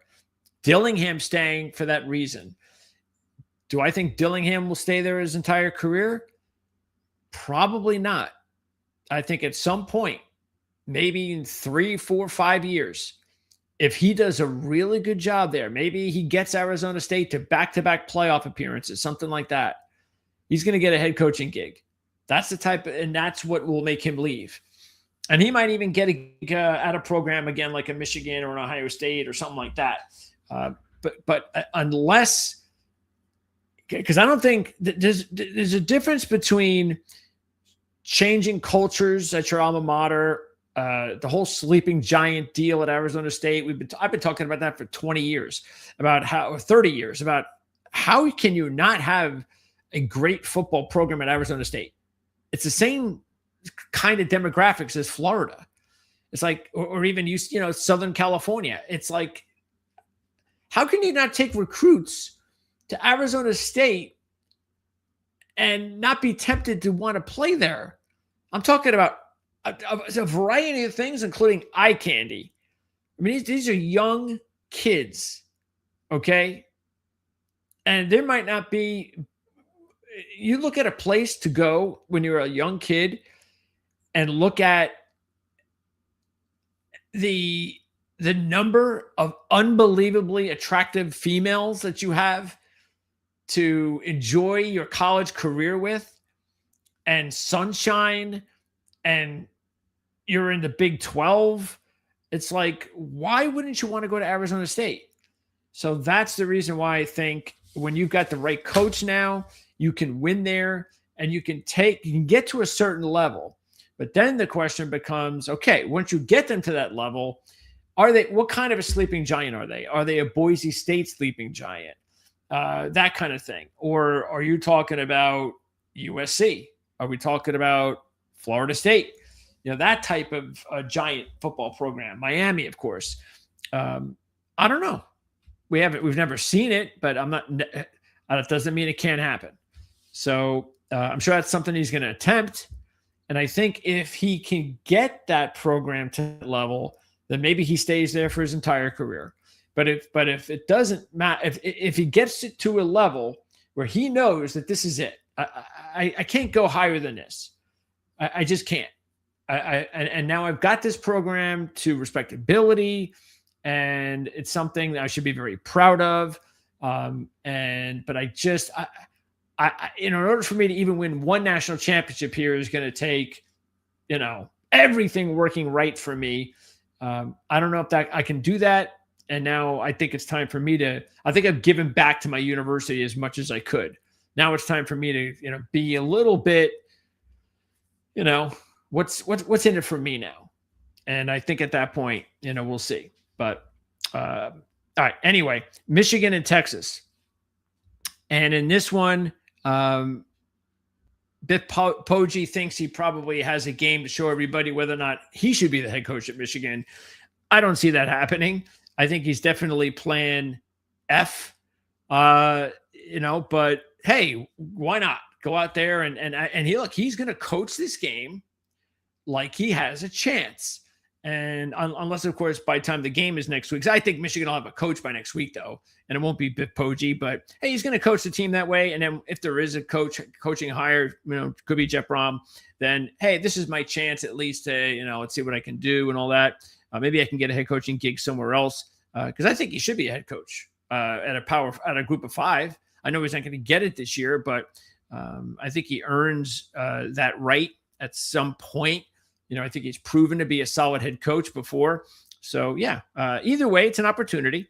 Both teams are going to be without key players. Michigan's going to be without Derek Moore and Barnum. They're best two edge rushers that combined for 14 sacks. Actually, Moore has 10 of them. Then on Texas's side, they have even more talent all on defense. They lose Ethan Burke, Trey Moore on the edge. They lose Anthony Hill Jr. at linebacker and Leifau at linebacker, and they lose Taffy at safety. So they have 5 guys that are not going to be available. 3 will be getting ready for the pros. 1 is banged up, and the other's transferring. So you've got the second top player in tackles for loss, the third best player in tackles, the second best player in tackles, and the third best player in tackles, tied with the other guy. So that's a lot of guys on defense that will not be available in this game against Michigan. Now, look, Arch Manning's going to be there. You got the 2 quarterbacks will be there. And I think that's, and we all would think that Arch Manning will have a pretty big game. And, I would expect him to have a solid game. Everybody's back on offense pretty much. So I think that side will be okay. And for Michigan's side, you look there, and I think this is going to be Underwood an opportunity for him to grow. And this is another reason why I just really would be all over the Jeff Brom thing. If Jeff Brom could get to Michigan and coach Bryce Underwood, wow. Wow. What a home run it would be for the program to have that happen. It's not going to happen in this game, but that's something to look forward to if you're a Michigan fan. Look, it's 7 points. It's 7.5, and I think that's pretty big because Texas has been very inconsistent this year. Yeah, they had some good runs towards the end of the season, no doubt about it, compared to the way the season began. But you take a lot of those players out on defense. I don't know. I'd probably go with Texas to win the game, but with that many points, I'd probably take Michigan to cover. Now we get to another game that's happening about the same time on New Year's Eve, and that is Nebraska and Utah. And this line has dropped a little bit. And I think the reason this line dropped a little bit is because, everybody knows now that one of the top edge rushers for Utah is not going to play. He's second on the team in sacks and tackles for loss, the kid Fano. Throw in the fact that the top edge rusher was already out because he was injured. Matter of fact, he got hurt in mid-November. John Henry Daly is an underclassman. And I forget when he was injured, actually. No, because he wasn't injured in mid-November. I was thinking about the receiver, Ryan Davis. So John Henry Daly, number 1 edge rusher, number 2 edge rusher. Throw in the fact that the 2 starting tackles, offensive tackles, who are going to be first-round draft picks. Matter of fact, Fano could be a top 10 draft pick. Out. And Ryan Davis, I talked about. So you might be wondering then, well, why do I like Utah a lot? Why is Utah one of my top plays of the bowl season? Well, that's easy, but we'll get to that last. Because on Nebraska's side, they fired the defensive coordinator as well as they should have. So they're bringing in the kid from San Diego State. I talked about the guy from San Diego State. But they also have key player opt-outs. The biggest one is Emmett Johnson. because Raiola we already knew about, and he's not coming back. He's leaving the program. So we see how they play without him. Basically, TJ Lateef had one game that we went, wow, where did that's nice. The UCLA game. Hey, maybe having something there. No, doesn't look like it. That was just UCLA. Or at least that's what it looked like to me, because when he played the good teams, he didn't look so good, and he played a bad team, and he had a good game. But what was important, the big loss for them recently is not having your best offensive player in Emmett Johnson. So you lose your 1,400-yard running back who added 12 touchdowns. You also lose your top offensive lineman in Rocco Spindler. Okay, so you've got quarterback out, running back out, and this is not a top passing team. This is a running team that had a really good quarterback. Matter of fact, the problem Nebraska had was the fact that they didn't have really good weapons for Raiola. And that's the reason why I'm sure he's gone. I mean, they just didn't support him enough. There wasn't enough around him to make him a better player. And so that's a lot to lose. And they had an awful end of the season as well. So Utah ended their season strong. You know, they just ran out of gas. They just didn't have enough teams. You know, they had the loss to BYU, which killed them.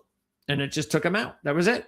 And there's nothing they can do to get it back. No, all the blowouts in the world couldn't get anything back. I mean, they did have that scare against Kansas, though.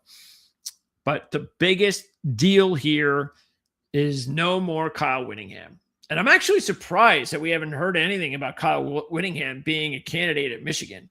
I can only imagine it has to just do with his age, and Michigan's probably looking for someone younger, someone that could be there for a long time, not someone that will probably be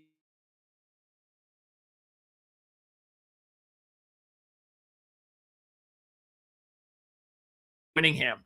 But that's what you have to keep in mind, that he is coaching his last game. He's been one of the most successful, I don't know, maybe he is the most successful head coach at Utah.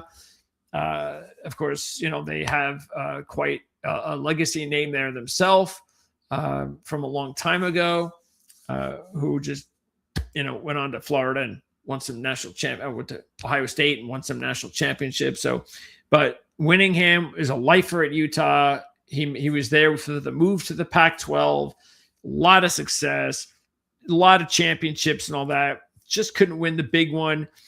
Came close to getting to the playoffs and getting it done. And now he's gone. And this is his last game. And that's why, even though there's not a lot of they're going to be without 5 key players on offense and defense, the fact is Nebraska's out with 3 key guys. So Utah was already better than Nebraska. Yes, bigger losses in personnel, no question. But playing in their last game, those kids are going to be playing their asses off for them.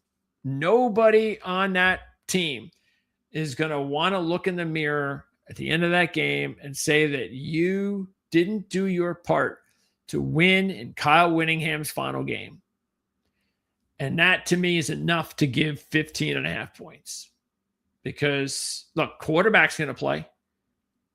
And that's the one thing I always look at when you look at these teams. You have to keep that in mind. That would be one of my tips when you're looking at all these exoduses. Like we just talked about with North Texas, let's just say. Just an example, not that I'm picking them. I'm just saying, always look at, with all the parts going out, just keep in mind, is the quarterback going to be there? Because if the quarterback is going to be there, it can be well, like this, the swap is like quarterback and how many did they lose? They'd have to lose like a really big amount to equal things up. If you know what I mean? So that's what you got to look at here in Utah. Hey, the quarterback's coming. The quarterback's going to be there. They still have a lot of players that are going to be there. They just happen to have a handful of guys, key guys that are not. But it also means opportunity of other players. And this is what happens. You get the extra practice weeks, which is very important at this time of year for the young players that are going to make the step next year to starters. And this is the early opportunity for them to see that take place. Okay. Anyway, next up, and we won't be talking about these games until what are we talking about these games on Monday, I believe. Miami, Ohio State. There you go. The line there is 9.5. Oregon's the favorite. None of these lines surprise me at all. None of them. So, yeah, we'll talk about those games in a few days. Okay, and then we'll wrap it up with the final day, and that is going to be on January 2nd. We have the 4 games at 1:00. Rice and Texas State in the Armed Forces Bowl. I'm surprised we don't see Army here. But Texas State's an 11.5-point favorite against Rice, and I'm going to be all over Texas State here.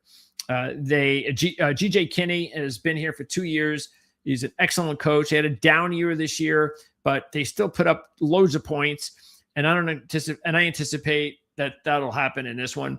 That's why you see the total at 59.5. I could see Texas State in the 40s. So I would probably go with the over here.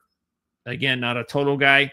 But G.J. Kinney has never lost a game. He's 2-0 in the 2 years he's been here. That includes 2023, the first bowl game when they played Rice. And they beat Rice 45-21 as a 3-point favorite. Now they're an 11-point favorite a couple of years later. It is going to be played at Fort Worth, Texas. A little bit of not a big deal because both teams are there. So I'm not looking at this as a home field in any way, shape, or form. Not that these are two big programs that travel either, but there is a big loss for Rice. Their number 2 wide receiver, Drayden Dickman, will not play. And that means they only have one other wide receiver on the team that has over 105 yards receiving. And that is the kid Turner, Aaron Turner. So basically they got one guy out there, receiver, that they can count on. They're not a big high-powered passing team anyway. They want to run the football. They probably should be able to. Texas State's not exactly a good defensive team, which is the reason they're in this situation at 6-6. Their offense was just fine. It's just the defense was not very good this season. Anyway, G.J. Kinney's a really good head coach. You give him a few weeks, and I think Texas State should be able to smoke Rice in this one. Navy and Cincinnati. We're back to the military teams. And this was one of our sleeper teams that failed big time at the end of the season. BYU is, I think I had BYU as my long shot, and Cincinnati was my sleeper in the Big 12, or vice versa. So when I do my previews each season, I'll have a long shot for each conference and a sleeper for each conference, as well as who I think is going to win it. And Cincinnati and BYU were my 2 teams there. And BYU, awesome. Cincinnati, that was awesome until the last part of the season, and it all fell apart. They ended their season losing 4 straight up ATS, all by 6 or more, and 3 by 12 or more. They completely fell apart. Navy, meanwhile, of course, they had a really good year. You do have to wonder how they'll feel after losing the game against Army. That was definitely a little bit. What was the? Trying to remember. What was Navy? And this was the team that really ruined. I think Navy was the team that ruined the Group of Five's chance. Yeah, because I was wondering. Yeah, Navy beat Army. I'm trying to think what went on in that game. Why did I? What is it about that game? I'm trying to remember why I blacked out of that game. Let's see. Okay. I don't know why I had Army in my head that they had won that one. Let's see what I was here. That's why. Okay. This is why. So it was Army touchdown, Army field goal, Army field goal, Army field goal. And then Navy kicks the field goal there. And then the fourth quarter, you get the late touchdown. That's right. Now I remember. Because Navy was what were they, like a 6-point favorite or something like that? What were they favored in this game? And now I remember because they had the ball late. And that's the thing about triple option teams is when you bet triple option teams. This happened both pro and con when you watch these games against these teams, because when there's about 5 minutes left in the game. Normally, all right, let's say if you're a team, let's say you're a team that, where am I? Where are the games? Let's say you want the ball back. Like, okay, I got to get another score to cover the game or something. The military team, let's say they're up by 8, and you got to get another score. You got to get the ball back, and there's 5 or 6 minutes to go, and you're like, okay, that's enough time. Okay, just make a stop and I get the ball back, and then you realize about 5 minutes later, I'm in trouble. That's right. This is a triple option team, because all they do is run primarily. But of course, if they have the lead, they're going to keep running. And when a team just keeps running, that clock just keeps running.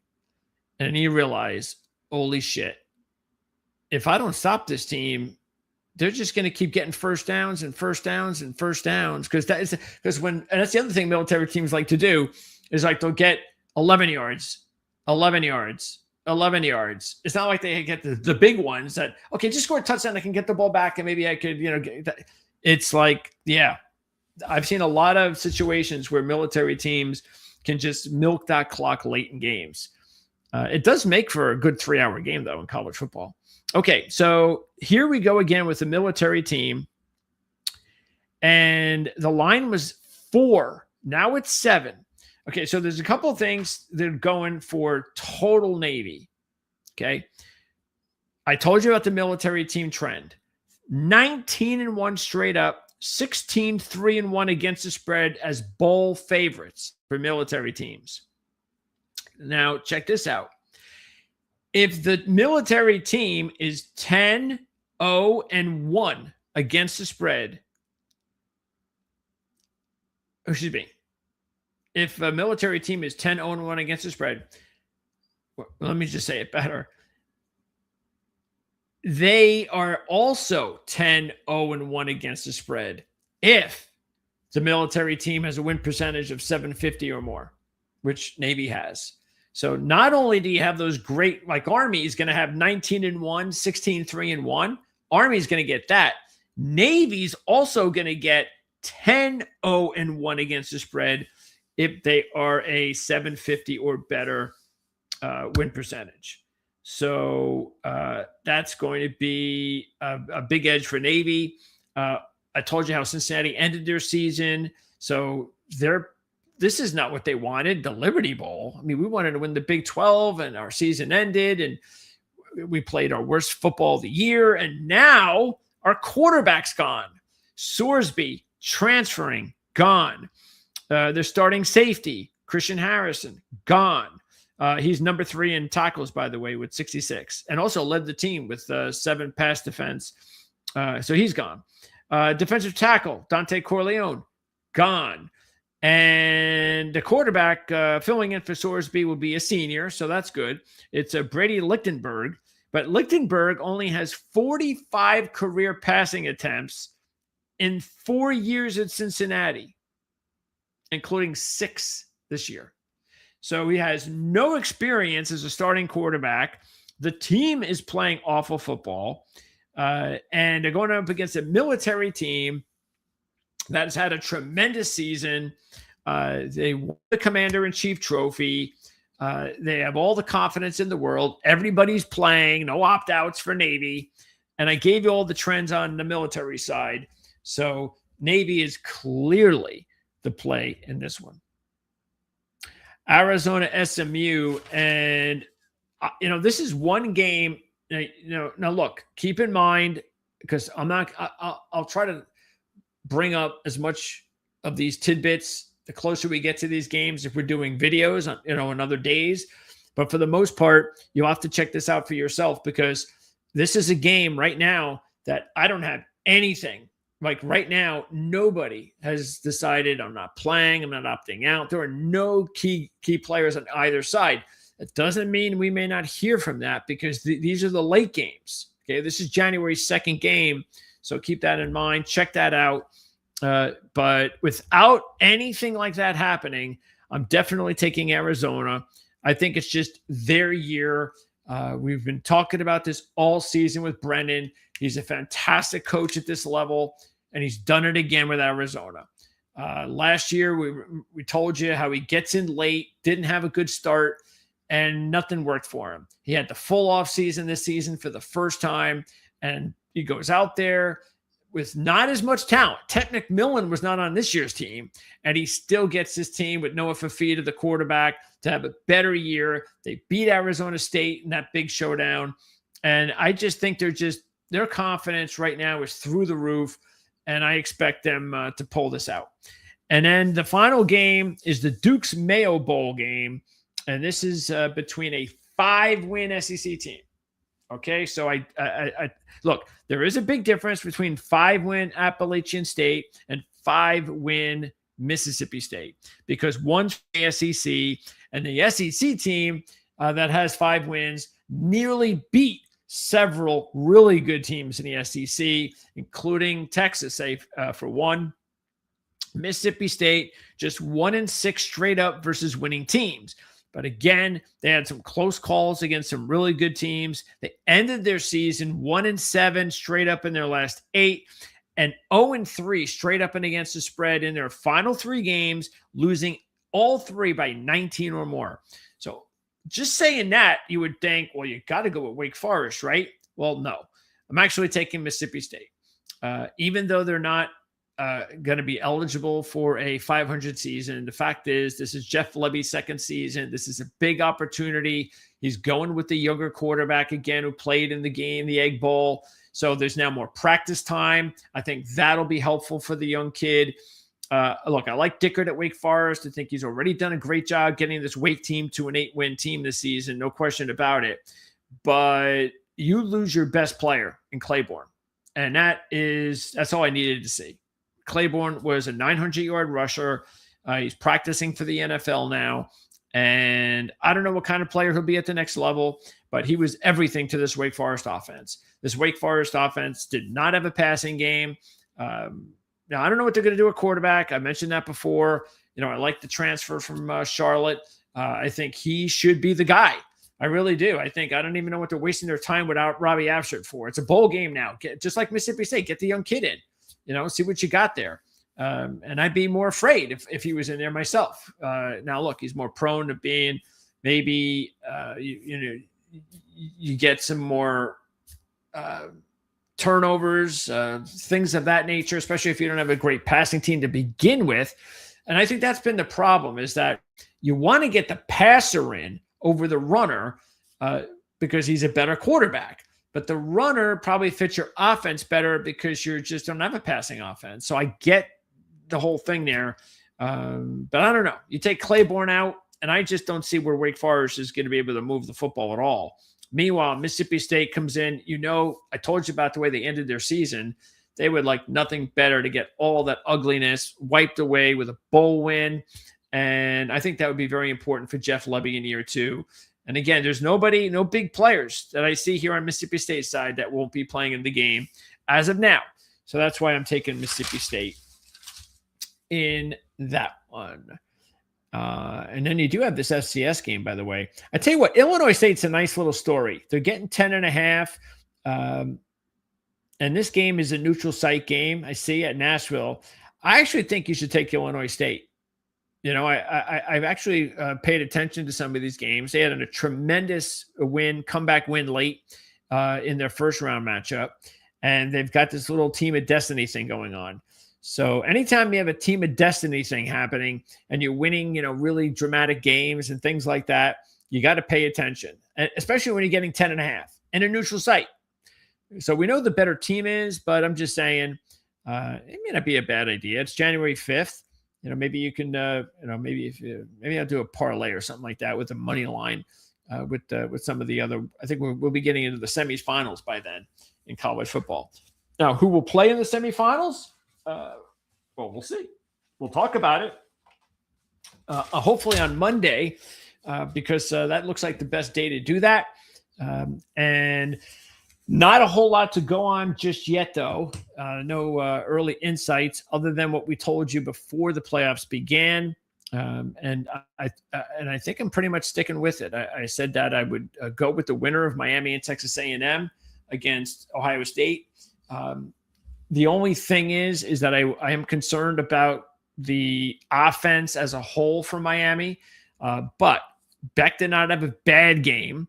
If anything, it was really just, look, special teams was not very good for either team. But the fact is that, well, as I said in the beginning of the show, and I'm going to stay true to this, I think that when we look at it, when it's all said and done, defense is going to win this championship this year. Follow the defense. That's how I'm going to do it. And that's why I'm going with Miami. I'm going to go on with Miami as long as I can. As good as Ohio State's defense is, and they have good defensive players as well, okay? I'm not saying they do not. But Miami's defensive front is the best in college football. And they proved it. And I think what was great about that, if you're a Miami fan, was that you got to see it all come to fruition in one game. You got to see these NFL prospects all play just at the top of their level. And that's something that they can continue to ride, especially if you have a veteran quarterback. They got the veteran quarterback against the young quarterback. They've got the defensive front. And I've said this all season with Ohio State. I just want to see how Julian Sayin plays when he has guys in his face. When he doesn't have to sit in the pocket, pretty clean, which is what these Ohio State quarterbacks do for the most part, most of the season, because they're so talented and they're so much better than their opposition. And then you got to wait until the end of the season when you play big games. And then sometimes it's like, it's too quick, too fast. I wasn't prepared for this. We saw a little bit of that in the championship game. When you had two stud receivers like Ohio State had, and yet the offense, Indiana's got a good defense. I'm not saying they don't. They got good players. But Miami's got a better defensive front than Indiana does. And that's another thing with Indiana to keep it, and we'll talk more about.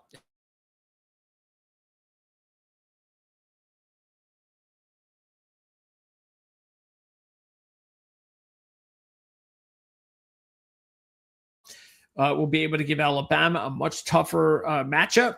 But there was nothing, and I'm going to hold to that. I don't see how this game. I don't see how Alabama is going to be able to stay close to Indiana. I just don't.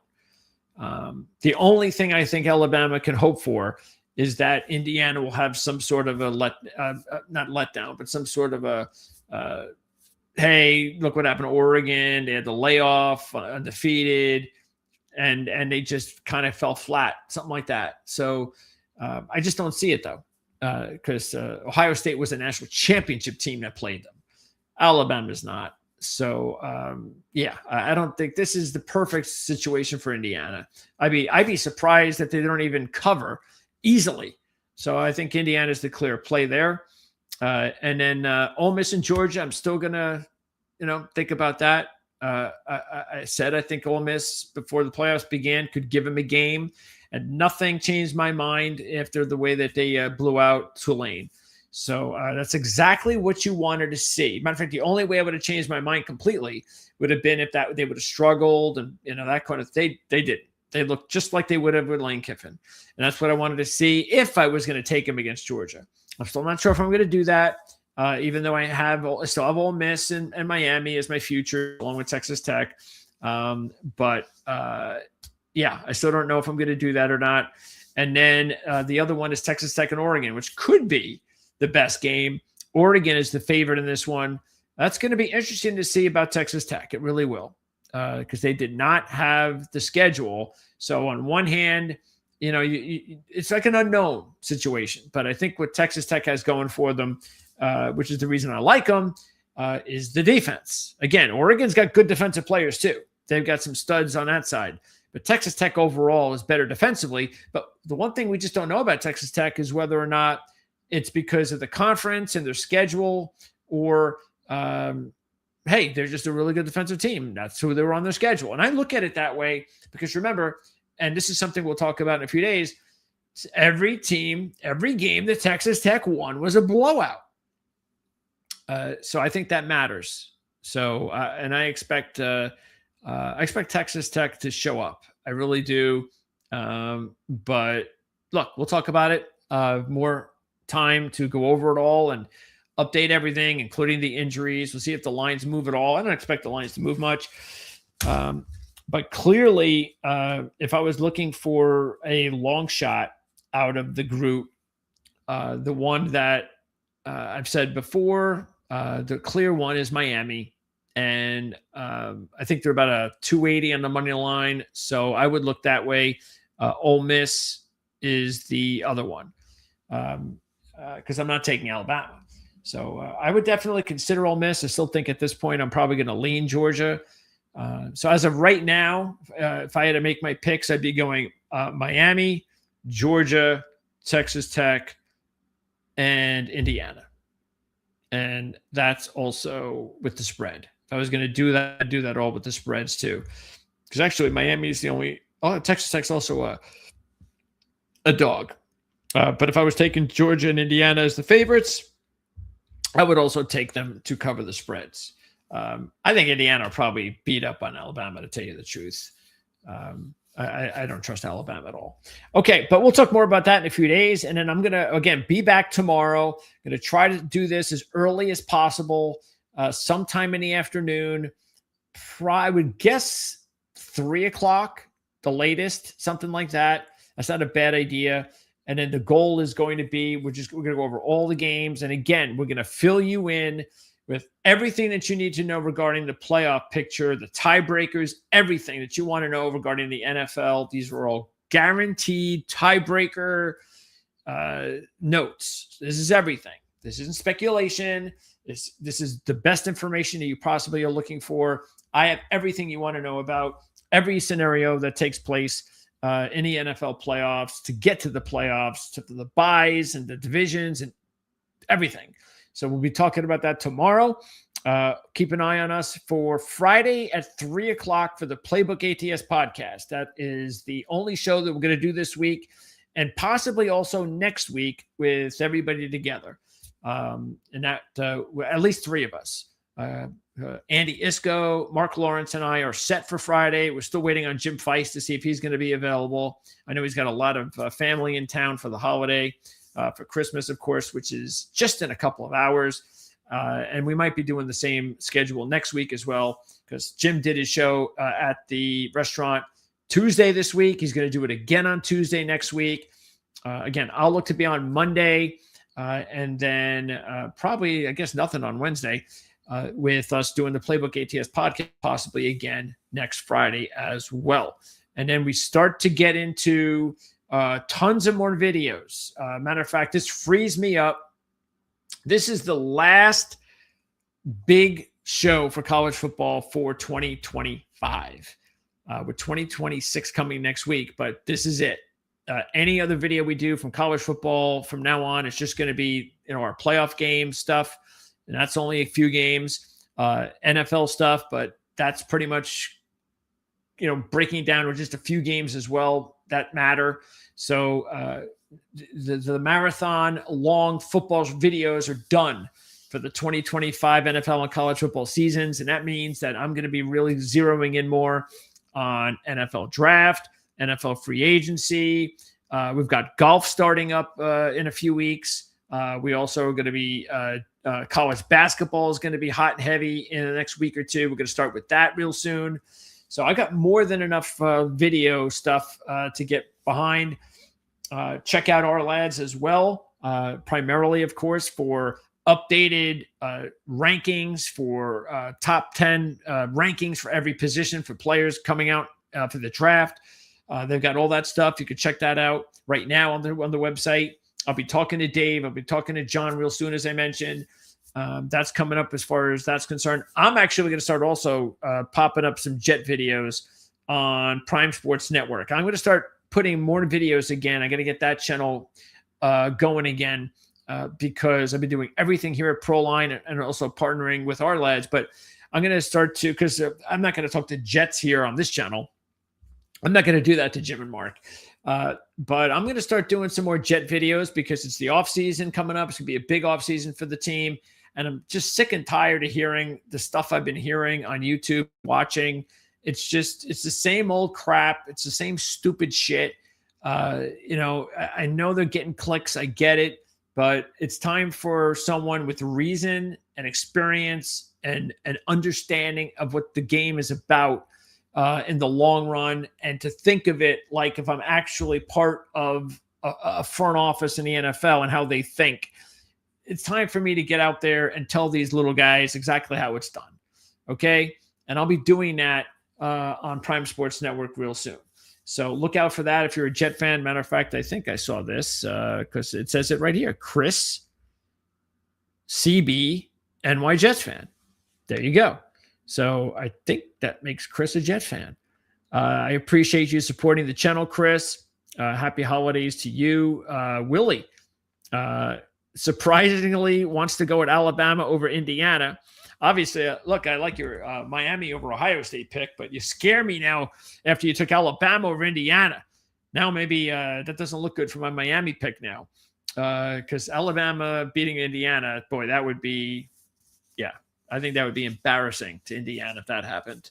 But we'll talk more about Mendoza because that's a big discussion too with everything, with the playoffs, with the Jets, with the draft.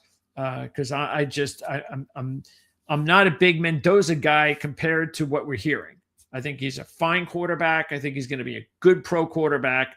But there's just got to be a big difference between being an elite number one pick in the draft quarterback compared to being, he's going to be okay.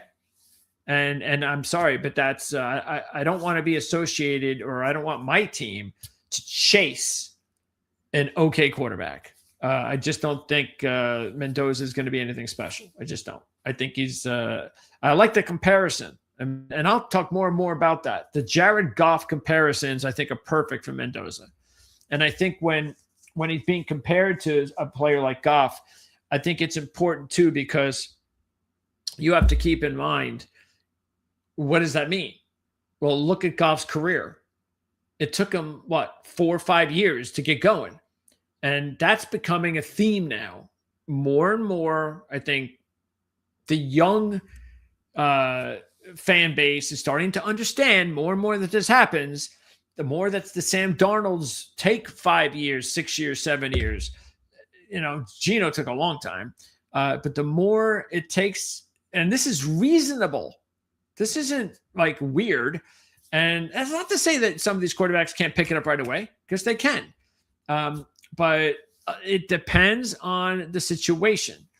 And I'm sorry, I just don't, I think if a Mendoza goes to wherever he goes to, probably the Raiders, that's probably where he'd be going. Right now, the Raiders and Giants play a big game this week. And boy, I feel sorry for Raider fans if the Raiders win the game, because that they don't want to win the game. And that's when they'll win the game. Because if the Raiders guarantee themselves the number one pick, they will be taking Mendoza. And I am completely fine with that. And look, even if they don't have the first pick, then the question becomes, well, if the Giants have the first pick, well, then they get to trade down a few spots and grab somebody, grab extra draft collateral and all that. That's what I don't want to be a part of. I do not want my team to be a part of giving up extra draft collateral for a quarterback that I do not believe is going to be ready for a few years. I'm just, I don't want to go that route. I'd rather go the route. And look, even Goff, not only did it take him 4 or 5 years, but he needed to be on a very good team with a lot of players around him. And that's not going to be where he's going to land up. He's going to end up somewhere where it's going to take time to put those players around him, which means that it's going to take him 3, 4, 5 years. And I don't have 5 years.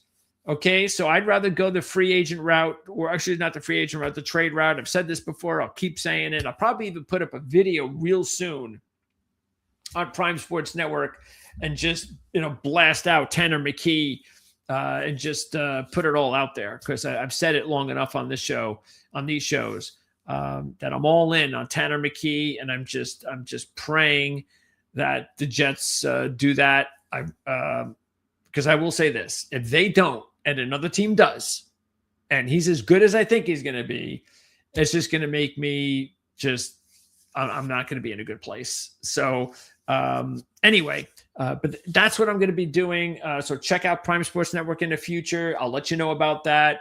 You can subscribe to that channel whenever you want, of course, but I'll let you know when to subscribe there if you haven't subscribed there before. But as soon as I put out the first video, then we'll have more videos there.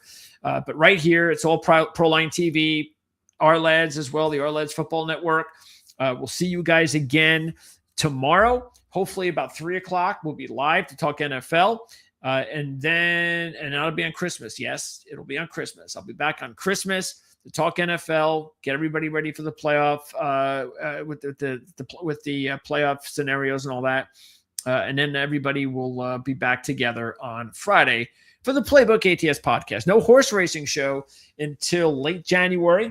So we're regrouping there, but we will be back to talk horse racing in a few weeks. And I want to just say once more, happy, Merry Christmas, everybody out there. We're a couple of hours away from Christmas. It's the only day of the year that my Christmas tree stays lit all night, even though I'm not, going to be waiting to be woken up by Santa, stealing his cookies and his drinking his milk in the kitchen or anything like that. But I hope everybody has a great Christmas tomorrow. I'll be back tomorrow on Christmas. That's how diehard I am. And I'll see everybody then. So again, thanks for tuning in. If I don't see you tomorrow, or if I don't see you next time on this video, hopefully everybody has a great Christmas, and I'll be back again real soon to talk to you guys, and we'll see you then. See you next time.